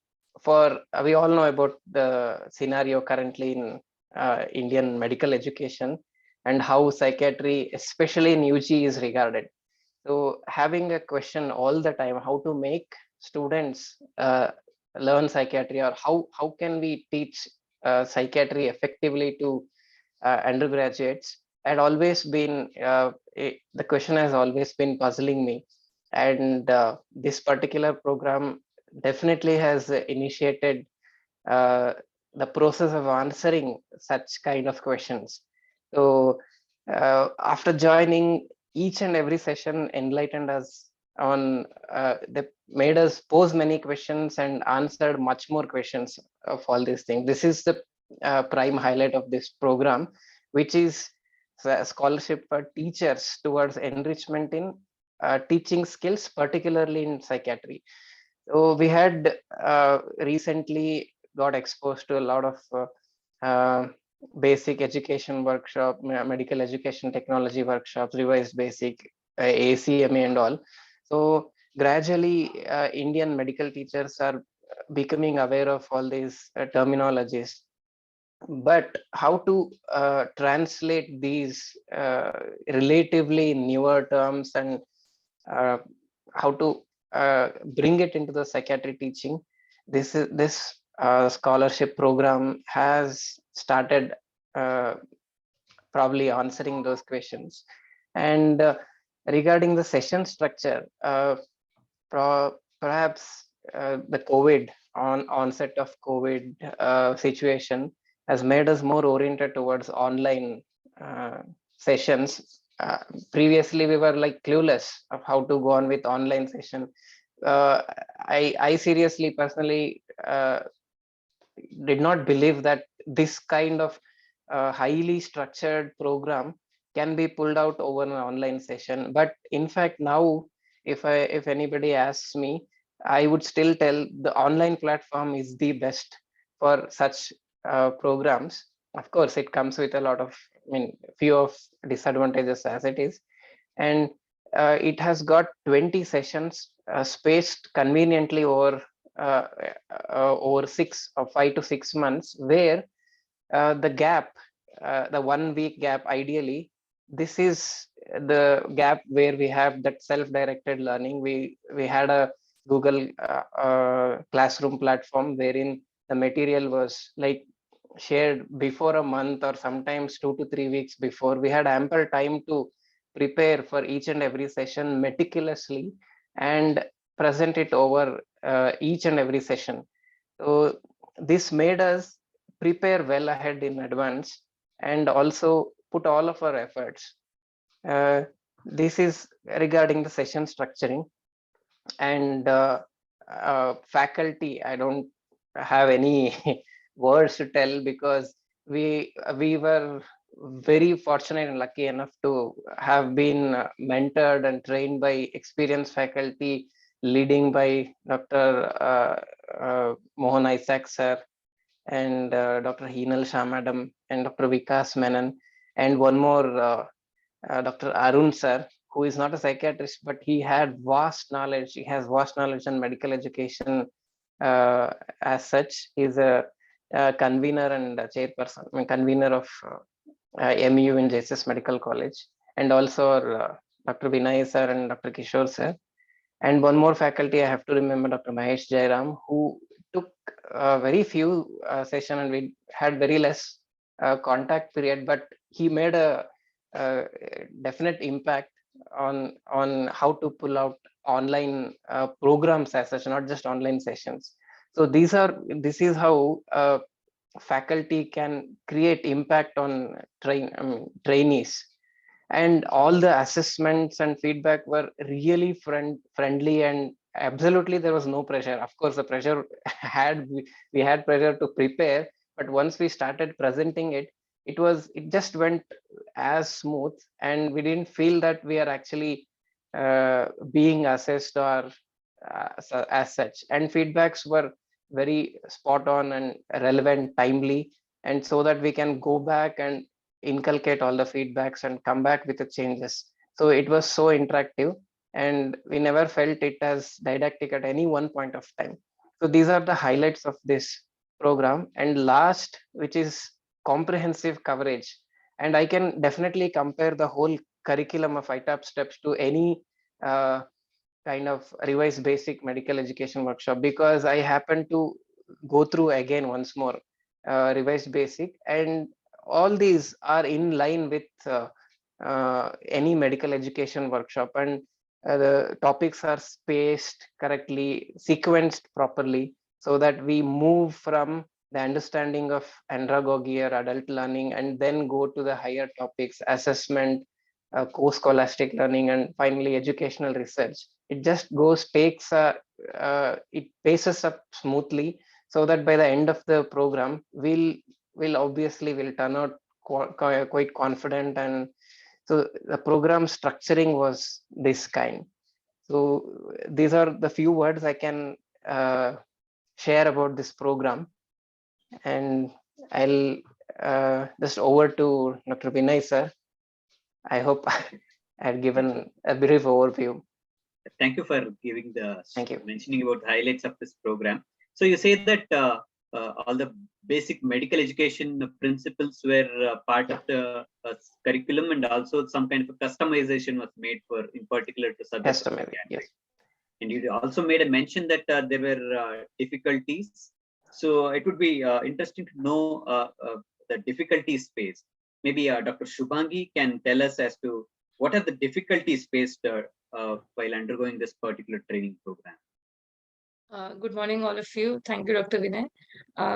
So I admit it's a difficult portion for me to talk about difficulties when the program was so nice. But I will honestly talk about two levels of difficulties that I faced, and I'm sure all my co-scholars have faced. So these were difficulties at the level of a program or external difficulties, and difficulties at the self-owned level. So with the program, as Dr. Gopal have already mentioned, since there were the highlights that were mentioned, they definitely had a flip side also, because I personally feel that all online sessions really were good, but there could have been some physical sessions, provided this pandemic was not there. So we could have opted for a few customized sessions, which we had in the end in a physical format, which would have been more enlightening for us. Secondly, initially, I thought that since it is a 20 hours program, and then we are going to be working together for say 5-6 months, I thought the group formation would have would be difficult, but then it was definitely a homogeneous group, and at the end we all gelled well. And even though we don't know each other personally, we have never met each other personally significantly, but it was definitely a very comforting session throughout. And obviously the credit goes to all the peer faculties and facilitators who made us very comfortable at own level, at internal level. I think that becoming a student at this level was again a difficult task for all of us, because we all are busy faculty, and then becoming a student, preparing the assessment, going through the literature, then preparing PPTs for each session, presenting it to the peer facilitator and getting a feedback, incorporating the feedback was like a studentship. And then but then now I feel I enjoyed doing that. So it was definitely a limitation turned into an opportunity. Then another important thing that I feel is, since I said that pandemic was there in the background, and the skills that were told to us or taught to us, I think if students were there, because most of the sessions were done online that time, so we didn't get much time to have bedside teaching or small group teaching. So a lot of principles that were taught to us, we couldn't practice immediately. So we have the knowledge, but we are waiting for the skills to be imparted, and then we are looking forward towards the actual classes and the bedside teaching to happen, small group teaching to happen according to the new CBME curriculum, so that we can incorporate all the knowledge that have been imparted to us. Also, I think that it's not an limitation, it's definitely an opportunity for all of us, that we got trained now when the CBME batches are getting to us, to psychiatry. So now the third phase, students are going to come to us, and we are well equipped with the knowledge. And I think we had a exact right time opportunity to learn all these things, so that we can actually start implementing the CBME curriculum for psychiatry. So I think these are all limitations. I don't think more than this we have faced any difficulty, and it was really very smooth and a very well structured program. Even though online, it was definitely more connecting, and I personally never felt, apart from some technical glitches here and there because of somebody was traveling, somebody was not well. So barring all those experiences, I think it was definitely a very wonderful session for all of us. Thank you so much. Thank you, Dr. Shubhangi, for letting us know about the limitations. I mean, in a larger context, it's useful to know about this particular limitations, given that if somebody is taking up this kind of initiative, so they need to look into these challenges hereafter. So that to particularly some programs related to teaching skills, right? Thank you. And you also mentioned that it was helpful for implementation of CBME. Currently, the all medical teachers are trying out with. So anyway, I'll come to that later. Dr. Gopaldas was mentioning about, he took up a few of the names of the faculty, even saying like they had so much of impact on him as a teacher. So can you just let us know about what is the impact that you had as a teacher of psychiatry, Dr. Gopaldas, because of this program?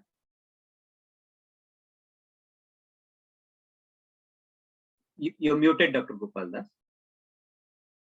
Sorry.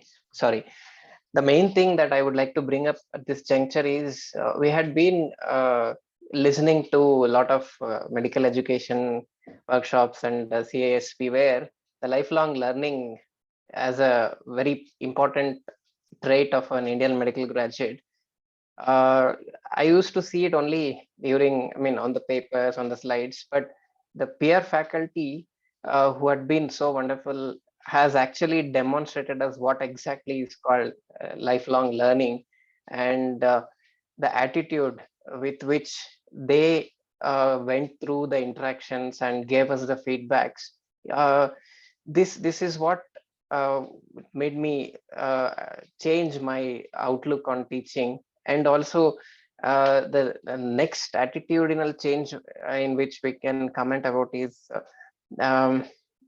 the change in the approach of teacher-centric to student-centric scenario, which all of us has been going through in recent CBME, advent of CBME, and lot of non-large group or non-lecture setting. We have to involve with the students, and we have to exactly know what student wants from us and what is to be taught to students. It's not just because I want and I will teach. So there comes a definite adaptation in which the traditional teaching, like paternalistic way of attitudes, we have to bring in more of a facilitator role. So we have to key in, become very observant, and target each of the student. They have different styles of learning. So in four of us, we have though Dr. Shubhangi told we are homogeneous, and we have our own strengths and drawbacks where we complemented each other, and we have our own learning styles, and this holds good for students as well. So after going through this program, one attitudinal change is that lifelong learning. We should never stop seeing, observing, learning, and experimenting. Another thing is we have to focus on the students, how what they want to learn. These are the two important things which I can highlight at this point. After going through a program like this, we are more open to things and experimenting, which is very essential in CBME. That too, the non-lecture or non-large group teaching, we have like 15 sessions reserved for this kind of teaching, and we have to be innovative in this particular session. And definitely after going through, we think that it is plausible to engage undergraduate psychiatry and of course postgraduate students in newer methodologies and also assessments for that matter. We have a lot of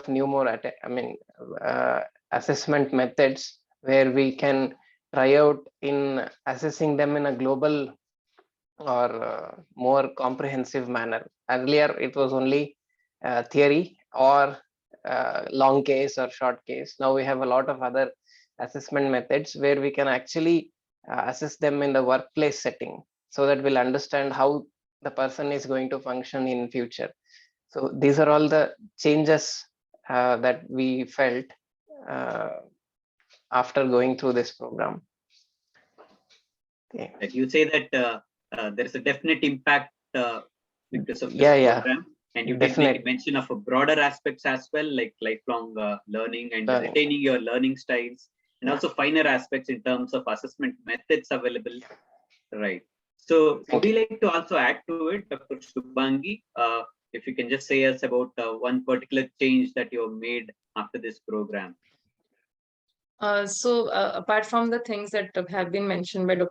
Gopal, which holds true for all of us, I think the major change that has happened is planning your lesson, basically. So as we were preparing for the session, I think now we are all equipped and we know how to do it more mindfully and more consciously when we are going to take a session for our students. I honestly admit that I have never been doing that before, even though I have been in teaching for so many years. So there was a brief idea about what the session is going to be on, what topics or what dimensions I'm going to cover. But now with specific learning objectives and a lesson planning, allotting a specific time to each competency and each topic that I'm going to cover, I think that is going to be more happening with me at least. And set induction was something which was very well emphasized, and all the faculties that we had as a facilitators, we learned from them that set induction is very important to set the motto and tempo of the student and arouse the interest for the student is very important area. And another thing is how to do it differently for UG and PG students. That was really very important to learn. And then definitely choosing effective teaching learning methods. So we have all been trained in basic medical education technology workshops, the advanced ones, the CISP programs for upcoming CBME. But this was a specific session where we learned a lot of things in particular to psychiatry. So that was always my concern, that we are teaching basic medical education technology, but how does it apply in toto to psychiatry? But in this particular program helped me to understand how to do it in context to psychiatric topics. So how to arrange those competencies, how to form or derive specific learning objectives. So that was really a very nice teaching learning impact that I had. And I'm sure it will definitely help not only me, but all of us and the upcoming scholars that are admitted for the sessions. So that was something which I would like to highlight. Just Over a to you. reminder that we have only few minutes left for the session. Yeah, we are just winding it up. So before finishing, last two aspects here. So would Dr. Dhirendra share us as to how did it help you in implementation of CBME? Because that's been the concern for many teachers. As we know, that since BYSt 2019, the new CBME course was implemented, and a lot of changes with the psychiatry because of its previously it is on a final year subject and now come into the third years, and other than the teaching hours was also changed. Although NMC make provisions, faculty development programs like revised basic coursework or CISP is for the effective implementation of the CBME. But these courses, revised basic coursework or CISP, is a journal kind of courses, and to customize the CBME course according to psychiatry. The STEP programs is very much helpful, like the how to plan a lesson, how to plan a session, and implementation aspect, like how you assess your competencies, because of this is a competency driven program, so the effective assessment of competency is also important. These are helpful, and which topic was chooses for the SDL, self-directed learning, and which topic for small group teaching. These concept was also cleared, so you can better implement the CBME in psychiatry. And other than regular psychiatry teaching, a few newer component like ADCOM modules are foundation course or an elective postings. These are the apart from psychiatry subjects. This STEP programs is also helpful to how to better implement ADCOM module at your institute, how to derive and design elective courses for your psychiatry postings. And hopeful after the STEP programs, definitely you will able to better implement CBME in psychiatry, and you can also as a resource person in your medical MEU team to implement another newer component of CBME also. Thank you, sir. Over to Vinay, sir. Yeah, so we have had a discussion so far, starting from context wherein how is the training of psychiatry in India, to particular this program, highlights of this program, difficulties, and the changes or the impact as a teacher. So it would be logical to end this discussion with the way forward. So Dr. Sujit, if you can just let us know about what are your perspectives on way forward in this regard, I mean, teaching psychiatry skills. Thank you so much, sir. Teaching is an unique opportunity. It should not be perceived as a burden. And to make this unique opportunity exciting and more meaningful, one should have good experiences with regards to teaching. One should have adequate competencies and teaching skills. I think teaching psychiatric teachers who are particularly having a blend towards teaching, initiatives should be adequately taken by Indian Psychiatry Society, which is already being happening through these two important subcommittees, and initiative taken by Minds, that is rewarding the Indian teachers of psychiatry and enriching their skills, particularly with regards to psychiatric teaching. It should happen more intensively so that more number of psychiatric teachers, young teachers, they will take benefit of this teaching, so that we can improve the teaching, we can have better students, we can have better psychiatrists in coming days, so that we can definitely change the scene of psychiatry in India. Right. So I strongly emphasize on enriching the skills of Indian teachers, particularly who are teaching psychiatry, so that we can improve the psychiatric teaching and training in India. That's all from my side. Thank you so much for giving this opportunity. Yeah. Thank you all the speakers for providing inputs in this regard. So the collective opinion is that, yeah, psychiatry teaching does improve after training, and it's a need of the hour. Though currently we are having this pandemic related challenges, so it's still worthwhile to explore further. And if similar kind of a programs can come up and do the justice for this particular domain, it would be really helpful. Yeah, thank you. So over to other chairpersons and also the session coordinators. Thank you, sir. I thank the panelists and the chairperson for sharing your experiences and insights on the topic.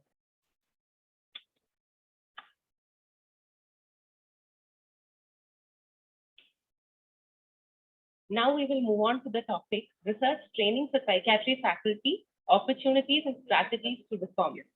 May I now invite the speaker for the session, Dr. Mv Achook, and the chairperson, Dr. Mohan Achook and Dr. Vikas Melon. Dr. Mohan is a professor of psychiatry at the University of Western Australia, Perth, and as a consultant psychiatrist in Fremantle Hospital, Australia. He was formerly professor and head of the Department of Psychiatry in Imhan. He also served as a professional staff at the Division of Mental Health, World Health Organization, Geneva, and as the president of the Medical Pastoral Association, Bangalore. May I introduce Dr. Vikas Melon, who's currently working as the editor of Psychiatry JIPMER, Puducherry. He completed his postgraduate training from JIPMER in 2008. He is a core group member and resource faculty at the National Teacher Training Center at JIPMER, which conducts biannual courses on educational science for teachers of health professionals from all over the country. He has published several papers on principles and practice of medical education and is a course faculty for the STEP Scholarship Program for Teachers of Psychiatry. I would like to request Dr. Mohan Achook, sir, to introduce the speaker to the audience. Over to you, sir. Thank you very much. That was, of course, a very interesting session. Panel spoken by the first 4 recipients of the ITOP scholarship. It was very informative. They talked to us about how useful it was. Now we are following that session with another very important session. And this session is about research training for psychiatric faculty. The psychiatric faculty, of course, are expected to do a number of things. Besides doing clinical work, they are expected to teach. And we are talking about how deficient some of us are in teaching our undergraduates and postgraduates. But now we are going to add another dimension. That is a teaching responsibility of our psychiatry teachers. Now, to talk about this topic, it's my great pleasure to invite the speaker for the next session. Before I invite him, may I introduce him? The speaker for the next session is Dr. Mv Achook.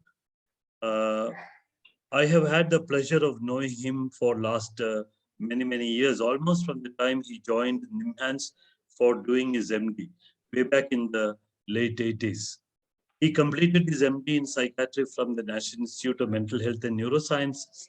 Then subsequently, after completing senior residency, he joined the Department of Psychiatry at St. John's Medical College, where he is now a professor of psychiatry for the last several years. He developed the child